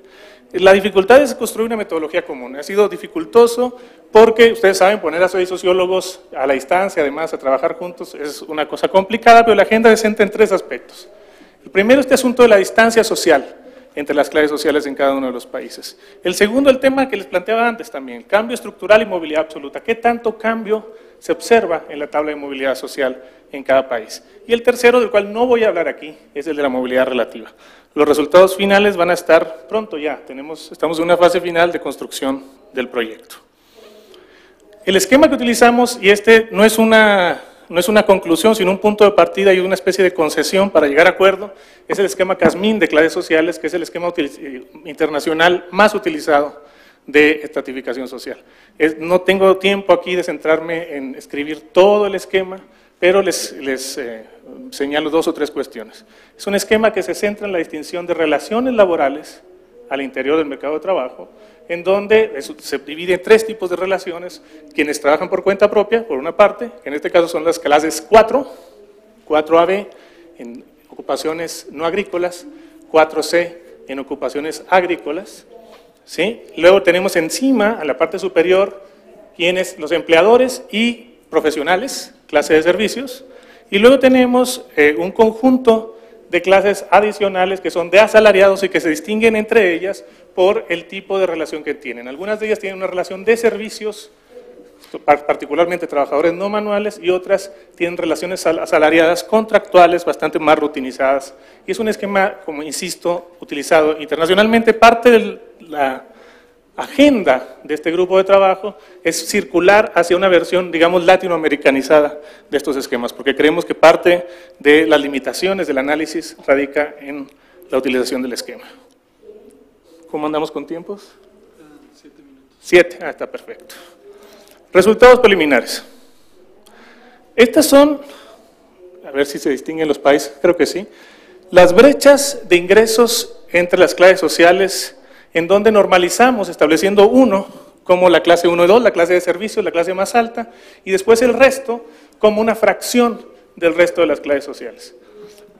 No voy a meterme en detalles para señalar solo voy a señalar 2 o 3 cosas generales. Lo primero, sí persiste una relación jerárquica, es decir, en la medida en que se reduce o se baja en la jerarquía de clases, se reducen los ingresos promedios de las personas, pero esta relación jerárquica adquiere rasgos disímiles entre países. En particular, destaca Perú.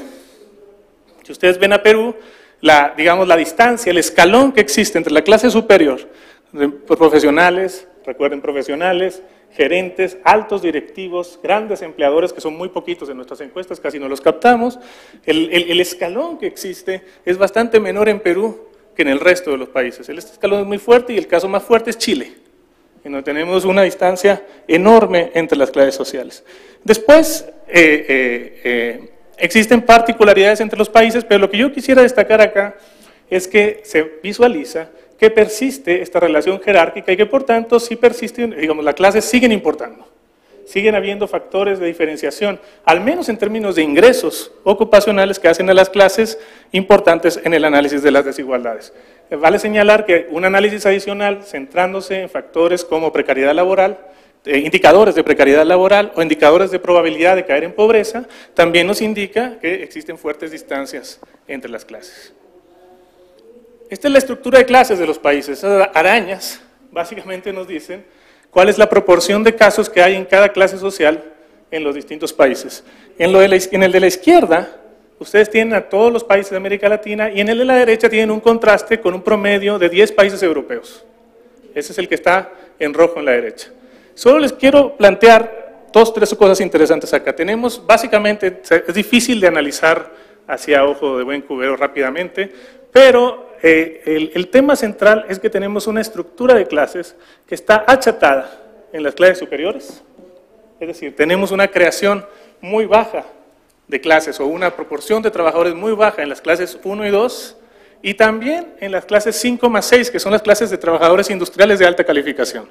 Y tenemos, digamos, una macrocefalia de clases en las posiciones de baja calificación, que son las que típicamente concentran los peores ingresos, concentran las peores condiciones laborales y también en ocupaciones agrícolas en algunos casos, cuyo extremo es Perú. Ustedes vean Perú 4C, que son pequeños propietarios agrícolas, vean lo enorme que es esa proporción, y entonces eso también nos advierte sobre ciertas diferencias importantes de América Latina. Nosotros estamos comparando Argentina, Brasil, Chile y México, todos esos países tipo A, según Vania Bambirra, ¿sí? Y el único país que no es tipo A es Perú.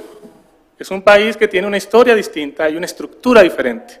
Y esto nos apunta sobre la importancia de considerar las diferencias estructurales entre los países en el análisis de la estructura de clases. Y vean Europa.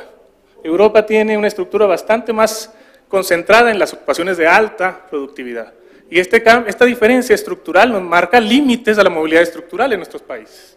Y este es un tema que quiero dejar en la mesa. Es decir, tenemos una estructura ocupacional que se acható, una estructura ocupacional estancada, una estructura ocupacional que no permite la movilidad estructural hacia posiciones de alta calificación.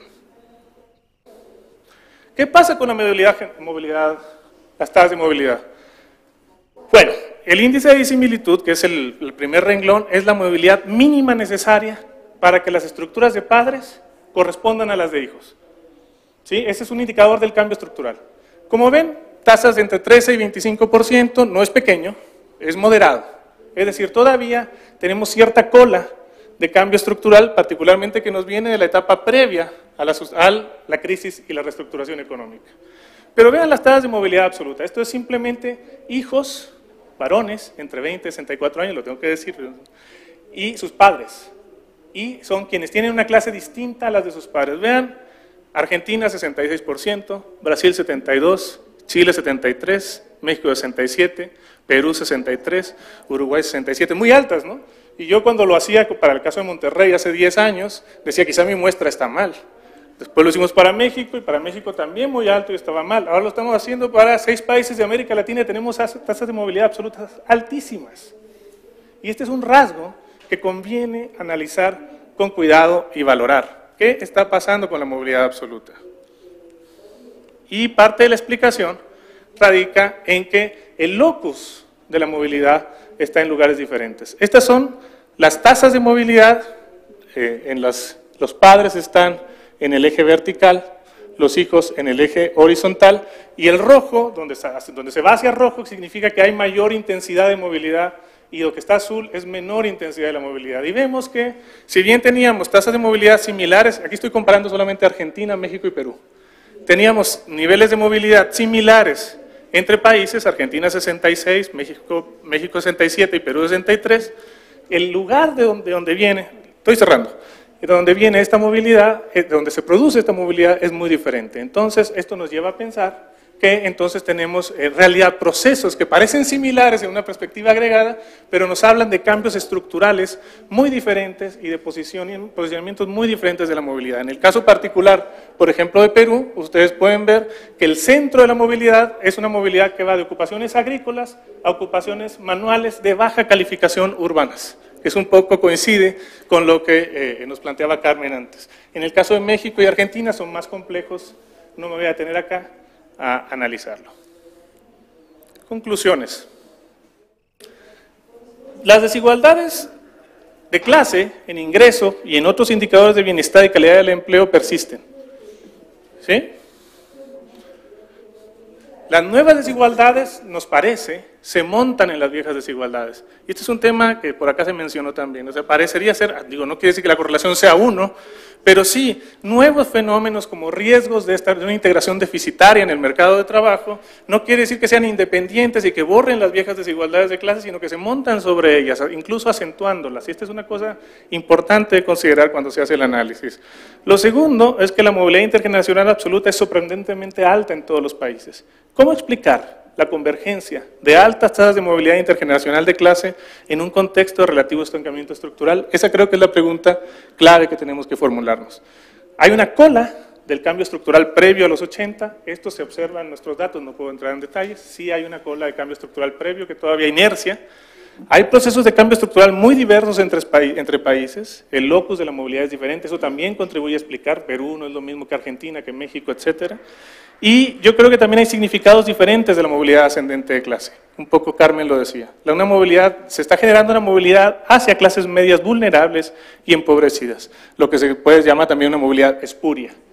Y la siguiente posibilidad, que lo planteo como hipótesis un tanto provocadora, es si no es que somos sociedades que son muy desiguales en términos distributivos, pero somos relativamente fluidas en términos de movilidad social. Y esa pregunta la dejo abierta para discusión. Gracias.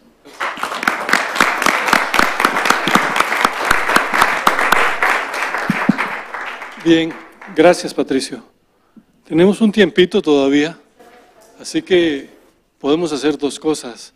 Si alguien quiere formular alguna pregunta, podríamos tomarla. Aunque Arturo dice que no, yo digo que sí. Ok, tenemos un tiempito, entonces... Sí, pero ahí vamos y aprovechamos para que en el calor de las preguntas, si alguien quiere reforzar una idea o referirse a alguna idea de las exposiciones, lo puede hacer. Y si no hay preguntas y los compañeros tienen ganas de hablar más, pues seguimos. ¿Alguien tiene alguna duda, sugerencia? Sí, solo un favor, que sean preguntas cortas, ¿no? Para que se oiga. Bien, de manera concreta le preguntaría al profesor Salvia, ¿qué tanto es vigente el concepto de dependencia que propuso el doctor Marini en los años 60 más o menos? Claudio. Sí, bueno, una pregunta bastante general, más bien para Claudio, mi tocayo, yo me llamo Claudio Stern. En Brasil sí se ha logrado darle una importancia, si no igual, a las políticas sociales, porque parece que es uno de los países donde más han avanzado. Pero quizá no escuché toda tu presentación, pero se ha logrado realmente incrementar significativamente el peso de las políticas sociales para atacar la desigualdad en términos del peso que tienen las políticas económicas, o todavía hay una diferencia muy grande entre ambas, porque yo insistiría igual que tú, mientras las políticas sociales no tengan cuando menos la misma importancia, peso, apoyo económico, etcétera, incluso no se va a lograr el crecimiento, no se va a recuperar un crecimiento como el que tuvimos hace 10 o 15 años. Bien, tomamos estas dos y después continuamos. ¿Hay alguna otra?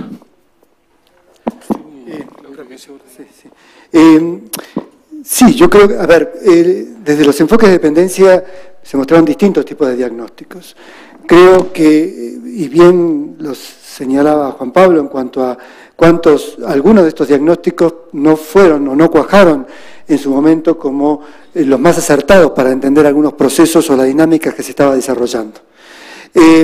Sin duda creo, sí, que el enfoque de Marini, que ponía un acento en lo que significaba el poder de los bloques dominantes, de las corporaciones financieras y su vinculación internacional, y los límites que ponía para el desarrollo, justamente la existencia de bloques de poder, se constituían o se constituyen hoy en un interesante componente para rescatar.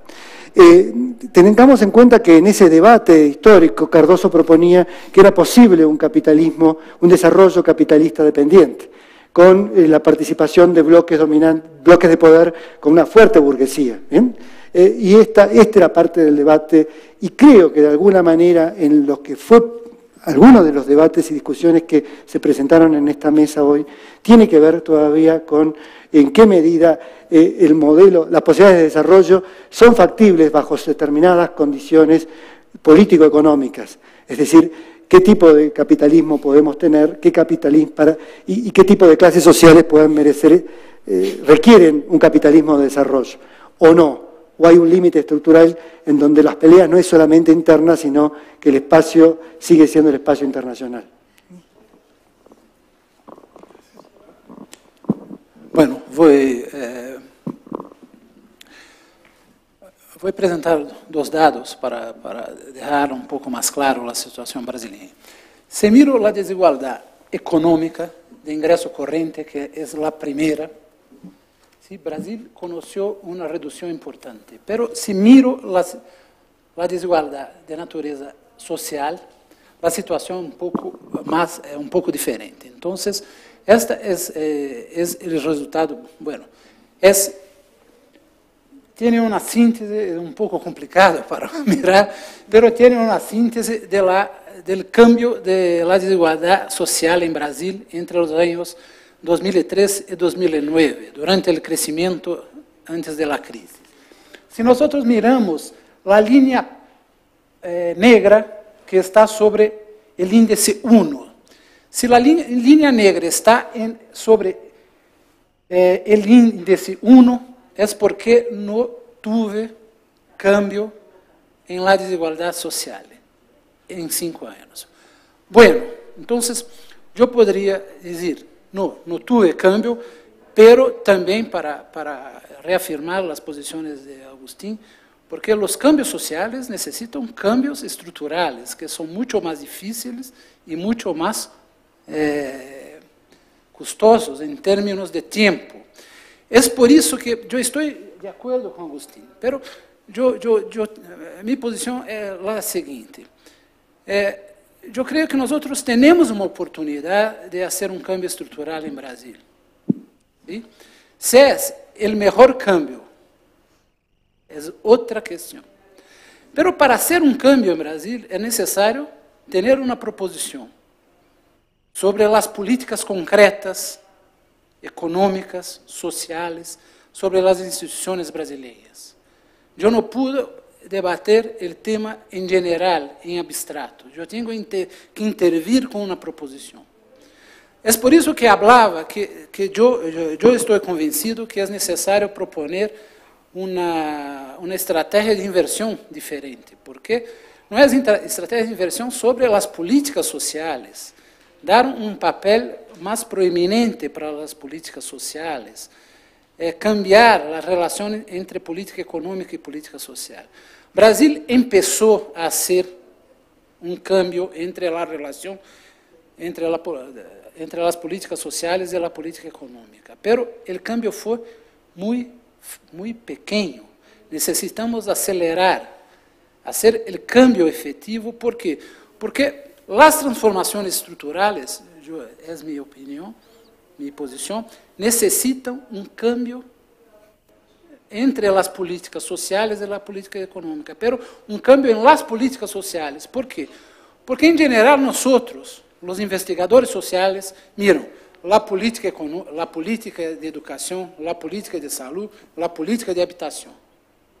Y hay en Brasil, no lo sé, en los otros países, un verdadero canibalismo entre las políticas sociales. Hay una fragmentación de las políticas sociales y un canibalismo por los pocos recursos que las políticas sociales tiene en el Estado. Entonces, yo pienso que es necesario quebrar la fragmentación y el canibalismo entre las políticas sociales para tener una posición única y articulada sobre las necesidades de la política social en términos de financiamiento, para tener un otro diálogo con la política económica. Y yo estoy hablando como economista. ¿Sí? ¿Por qué? Porque si no cambiamos la perspectiva de la política social, de las políticas sociales, yo estoy convencido, las políticas sociales serán siempre subordinadas de la política económica. Es necesario estabelecer uma outra perspectiva e que passa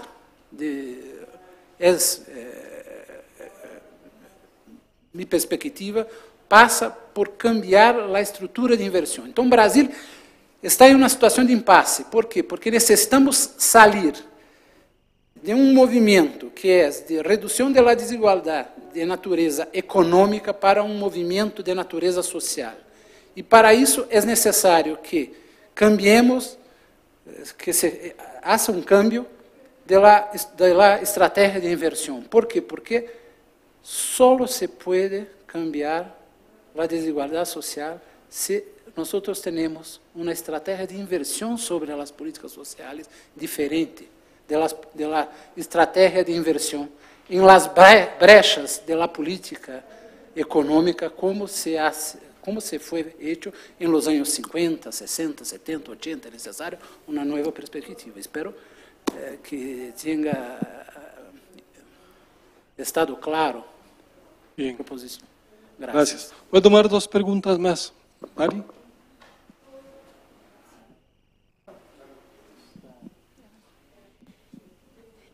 Patricio, una pregunta muy breve. ¿Cómo opera la movilidad social en los países desarrollados, en Europa, por ejemplo? Lo pregunto porque imagino que una sociedad que llega a un cierto nivel de desarrollo tiene menos posibilidades de movilidad social, justamente porque los puestos están como ocupados, ¿no? Por mucho tiempo escuchamos decir que gentes con doctorado en España podían vender seguros. O sea, la posibilidad, o sea, el usar el empleo como indicador de movilidad social, me gustaría saber cómo se podría comparar con los países avanzados. Y la segunda pregunta es, en los últimos 20 años, digamos, desde el 90 a la fecha, ha habido una gigantesca reestructuración de la estructura productiva en América Latina. Eso es algo que estudiamos. Me pregunto también cuánto de este cambio no está asociado a un cambio en la estructura productiva que modifica el membrete que se le pone al empleo del padre respecto al que ahora puede ocupar el hijo. Es decir, nada más como una manera de ver, de poder calibrar efectivamente el valor de las cifras que nos ofreces en términos de movilidad social, referida al empleo.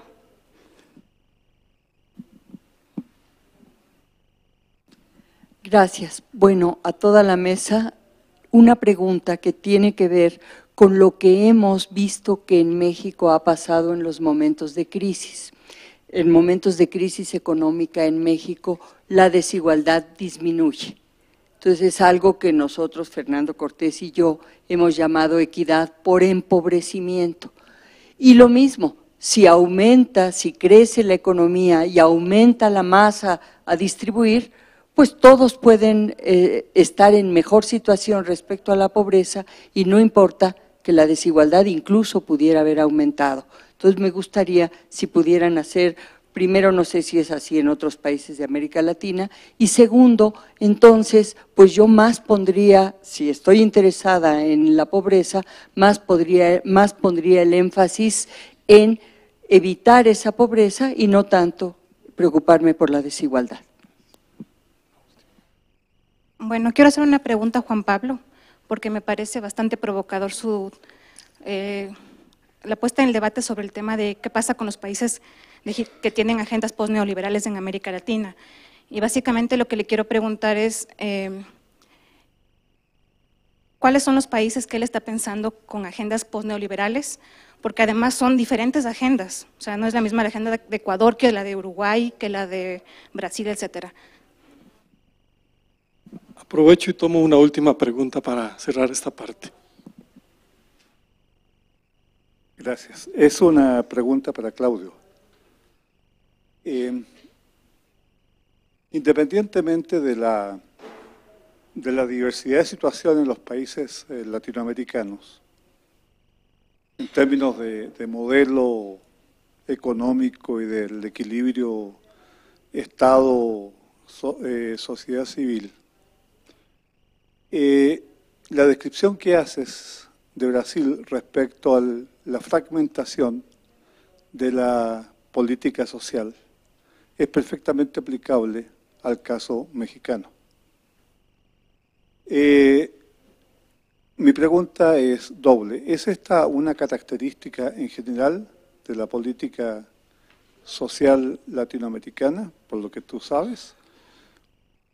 Esa es una primera pregunta. Y la segunda sería, ¿qué tan factible es hacer modificaciones en la política social si por lo menos aquí en México es claro de que los programas sociales tienden a no desaparecer, sino solamente a transformarse, dado los intereses de los que reciben los apoyos, los intereses de los funcionarios que están a cargo del programa y los intereses de los políticos que están vinculados con los funcionarios y con los sectores sociales que los están recibiendo.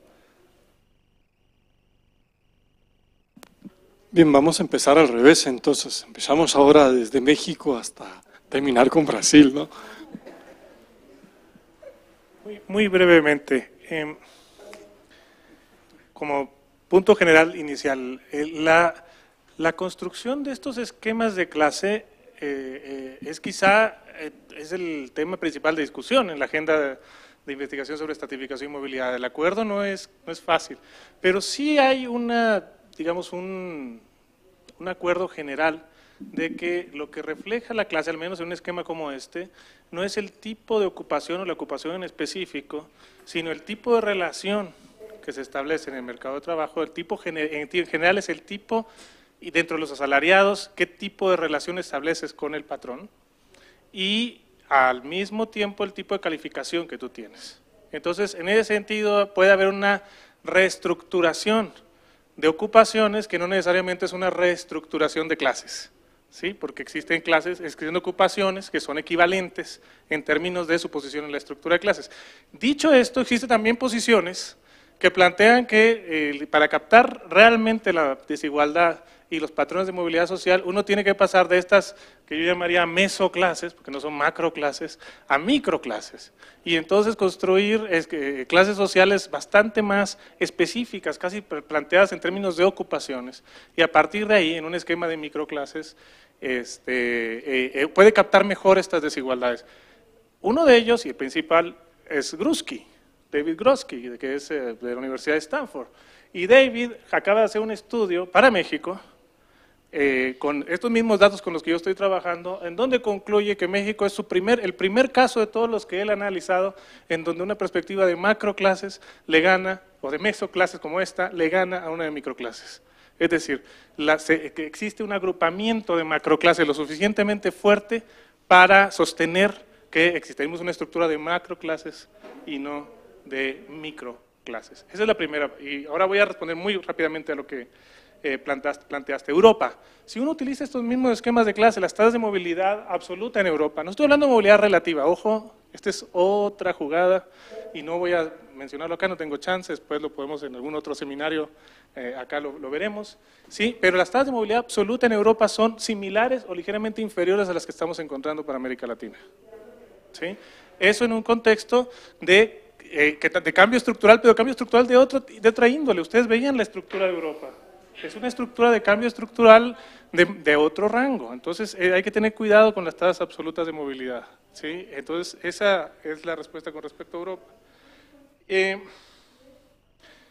La crisis, nada más un detalle con respecto a la crisis. Bueno, hace poco presenté un trabajo en donde analizaba justamente desde una perspectiva de clases, tomando la clase del perceptor principal del hogar, la evolución de lo que llamaba, algo así como le llamaba vulnerabilidad a la pobreza, aunque no sé, en el término no creo que sea el correcto, en los hogares en México entre 2000 y 2012 y de la desigualdad en la distribución del ingreso laboral. Y básicamente refrenda la noción de equidad por empobrecimiento, pero solo del periodo 2006-2012. Básicamente lo que ocurre entre 2006 y 2012 en un periodo de crisis económica es que se incrementa la pobreza, se reduce la desigualdad y lo que explica casi esto es la reducción de los ingresos laborales de las clases 1 y 2, de la clase de servicios. Dejaron de recibir renta, digamos el equivalente al decil 1.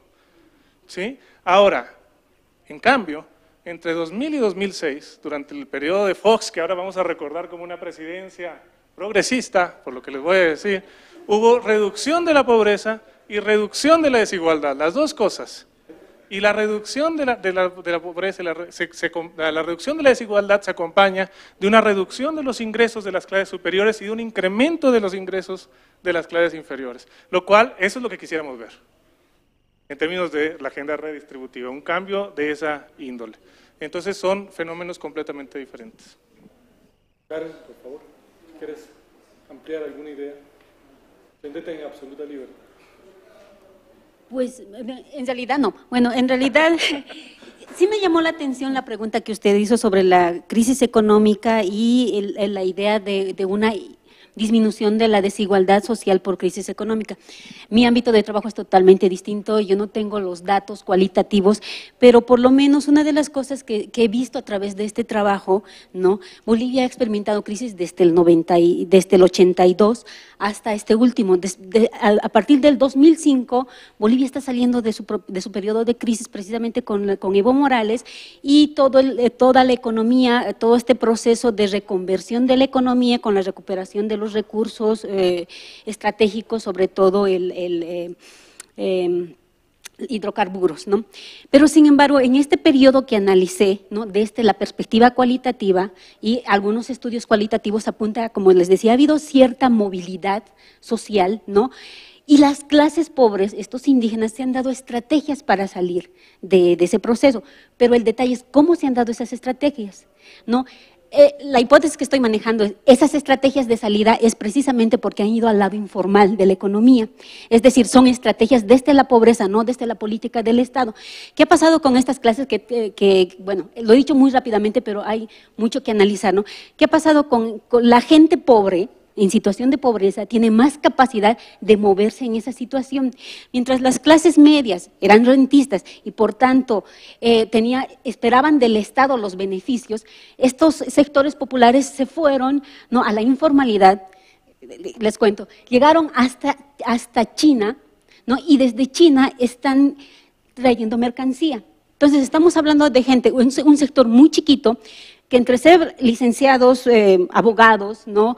Incluso no ser eso, pero han utilizado este capital cultural que han logrado vía educación para moverse en un mercado más global.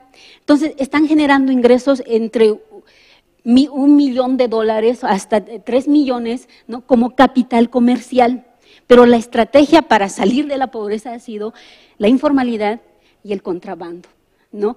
Desde esa perspectiva le puedo dar las respuestas, cómo es que en situaciones de crisis económica hay un proceso más o menos, como dice, puede ser espurio, de disminución de la desigualdad en ciertos estratos. Eso es lo que yo llamo el estancamiento de las clases medias, que se queda con su ingreso profesional, y a diferencia de estos otros que salen, pero a través de las estrategias económicas por vía de la informalidad, y aquí sí hay que tomar en cuenta qué papel está tocando en este proceso el tema del capital global, ¿no? Otra tesis que estoy manejando es eso. Esta gente que está saliendo de la situación de pobreza, incluso hay la tesis de, ¿es una burguesía? ¿Qué tipo de burguesía es? ¿No? Es una pequeña burguesía, comercial indígena, ¿no? Pero en términos generales es en realidad un intermediario del capital, ¿no? Porque lo que está haciendo es hacer fluir el capital comercial desde China, y el comercio lo vende no en Bolivia, ¿no? Lo vende en Brasil y lo vende en Argentina. Esa es la vía, ¿no? Económica que están utilizando a través de la informalidad, ¿no? Empiezo con lo de los países. Los que tengo en mente son los países radicalosos, los del ALBA, es decir, Venezuela, Bolivia, Ecuador, y se puede incluir también Nicaragua, ¿no? Porque creo que son los interesantes para testear la hipótesis rusoniana. O sea, testearla en Uruguay y en Chile se cae, pero a la primera, ¿no? Los otros son los que son interesantes, ¿no? Verlo. Son los que tengo en mente. Por lo que tú señalas es cierto, dentro de ese grupo postneoliberal hay una diversidad impresionante, ¿no? Pero esos son los que tengo en mente. Voy con lo de Rosa y me voy a atrever a darte una respuesta desde lo metodológico. Para mí mi interrogante es, ¿captamos realmente en el decil de arriba las élites? Esa es para mí la pregunta. Y me viene un poco al... El micrófono. Sí, Bueno, mi pregunta es si captamos realmente en el decil de arriba las élites. Y lo que me viene a la mente es el informe del BID de 1999 sobre desigualdad, que fue el primer informe de los organismos internacionales que nos pusieron en la agenda el tema de la desigualdad, aunque había gente que ya venía hablando de desigualdad, pero que no se le prestaba atención. Como siempre, tuvimos que esperar que lo pusieran ellos en el tapete. Y hay una parte que a mí me llamó mucho la atención, que es quiénes son los ricos de América Latina. Entonces, un análisis del perfil del decil de arriba. Entonces, la primera cosa que decía el BID es, vean, de 10 que hay arriba, menos de 2 son grandes empresarios. Entonces, primera cosa, ustedes marxistas radicalosos, cállense la boca, que eso que el gran capital es el culpable de las desigualdades, cuento. Luego, ¿cuál era el perfil de los hogares que estaban arriba? Urbanos, con cabeza de familia y cónyuge con alta educación, con trabajos muy bien remunerados, con muy pocos hijos. Entonces, ¿qué lectura uno hace ahí? Uno dice, probablemente vienen de buena cuna, pero supieron aprovechar sus oportunidades educativas, además hacen valer su capital humano en el mercado laboral, lo remuneran bien, incluso se puede decir de manera cínica que practican equidad de género, puesto que dejan trabajar a la mujer y además tienen comportamientos demográficos inteligentes porque no se llenan de hijos. La pregunta es, ¿esas desigualdades son legítimas o no? Por supuesto que son legítimas, se acabó la discusión sobre desigualdad. Y más aún, si nos miramos, ¿cuántos de aquí estamos en el primer decil? Probablemente todos, ¿no? Por eso hablamos con tanta propiedad, ¿no?, de las desigualdades. Perdón, sí, en el décimo del decil de arriba. Sí, bueno. O sea, creo que perdimos cosas. Si hablo, por ejemplo, de Centroamérica, hoy en día tenemos una burguesía regionalizada, que esa está por encima de los países, y esa en la vida la vamos a captar en las encuestas, en la vida la vamos a captar en los datos. Gracias. Creo que la medida de desigualdad a través del coeficiente de Gini tenemos que entenderla como un indicador, y un indicador parcial, no solamente porque evalúa solo la distribución del ingreso, sino que efectivamente no capta a los poderosos y a los ricos, y tampoco a los más pobres dentro de la estructura de las encuestas de hogares. Lo que presento aquí son la evolución de la tasa de pobreza y el índice de Gini como promedio de los países latinoamericanos que ofrece la información de CEPAL desde el año 75 hasta el año 2011. Sin embargo, es cierto que hay algunas inconsistencias, dado que en la primera década, 70 y los 80, eran muy pocos los países sobre los cuales se obtenían mediciones. ¿Bien? De todas maneras, sí se ha detectado, cuando uno analiza la situación, que efectivamente hubo un proceso en donde el índice de Gini habría comenzado a subir a partir al final de la década del 80 o a mediados de la década del 80, en el contexto de las reformas neoliberales, y esto se habría mantenido hasta fines de la década del 90. Y hay también información relativamente consistente en que la pobreza habría aumentado en la década perdida de los 80 y que efectivamente a partir de la década de los 90, en algunos países habría tendido a caer la pobreza en forma lenta, como muestran más o menos estos indicadores, y que se habría cruzado, es decir, en contextos de crisis, incluso en donde bajan los ingresos de las clases altas, o bajan los ingresos de las clases altas, o las clases altas comienzan a declarar menos ingresos. ¿Bien? ¿Bien? Y este fenómeno, particularmente podemos observar a partir de la primera década del siglo XXI, que es la caída de la pobreza, aunque con menor caída, de la desigualdad, aunque con menor ritmo de caída, encuentra distintas explicaciones. La pobreza en un contexto de aumento del empleo cae. La modernización que estábamos hablando hace un momento gotea sobre los sectores formales, más directamente, y la economía informal. Hay más changa, más actividad informal, más comercio, más servicio. Efectivamente, los hogares aumentan su capacidad de autoexplotar su fuerza de trabajo y encuentran mercado para ello. Logran mejorar su presupuesto y efectivamente, a partir de esto, logran salir de la línea de pobreza. Más sumado los programas de transferencia de ingresos orientados o focalizados hacia los sectores de más bajos ingresos. Ahí está la caída de la pobreza. Siguiendo mi argumento, no un cambio estructural. ¿Bien? simplemente en este contexto un proceso de mayor explotación de la fuerza de trabajo en condiciones de exclusión. ¿Pero qué pasa con el índice de Gini? Efectivamente baja. Baja en parte porque efectivamente suben los de abajo, pero fundamentalmente, ya ahora hablo del caso argentino, porque hay una importante recuperación de los sectores medios. ¿Bien? Y porque los sectores altos no han perdido ingresos. Cuando uno mira la estructura de la distribución, la forma de la distribución, no el Gini, en los datos que había presentado anteriormente, tanto a nivel de países como de Argentina, muestra que no hay cambios cualitativos en esa dinámica. Pero sin embargo los sectores medios, el 40% intermedio, el 40-50, efectivamente tiene un proceso de recuperación importante y eso incide en el Gini.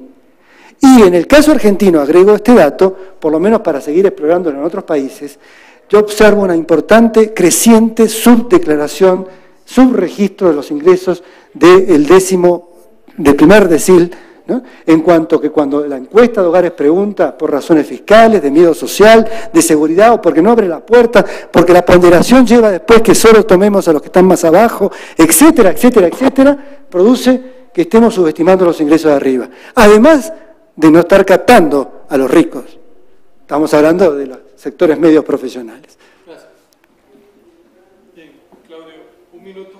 Un minuto, sí. Porque me indican ya que sí. a las 6 tenemos... Un poquito más de un minuto, porque la primera cosa, yo creo que no hay acuerdo. La cuestión es que debemos preguntar sobre qué tipo de desigualdad y qué tipo de pobreza estamos hablando, ¿sí? Porque si yo miro a largo plazo y estoy hablando no de desigualdad de ingreso corriente y no de pobreza monetaria, pero de desigualdad socioeconômica e de pobreza socioeconômica, é necessário um cambio estrutural de la desigualdad para reduzir la pobreza, porque só é possível reduzir la pobreza com maior inversión en las políticas sociales. Entonces, cuando hablo que son lados de la misma moneda, es porque yo soy economista, pero soy muy crítico de utilizar los datos de ingreso corriente para hablar de desigualdad y hablar de pobreza. Yo creo que no hay desacuerdo, porque y otra cosa importante es que no me gusta mucho también las miradas conjunturales. Me gusta más, si un matemático va a hablar que hay perfecta correlación entre el comportamiento del índice de Gini y de pobreza cuando mira un gráfico como este. Entonces, yo creo que es importante pensar qué tipo de pobreza, como hablaba Juan Pablo, estamos hablando y qué tipo de pobreza, de desigualdad estamos hablando. Yo estoy hablando de desigualdad socioeconómica, de ingreso, de educación, de salud. Bueno, para responder la cuestión de Fernando, yo creo que en todos los países la fragmentación es la regla.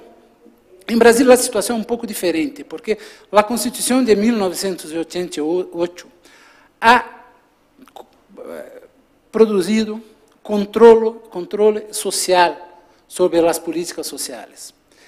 E tem fundos específicos para as políticas sociais.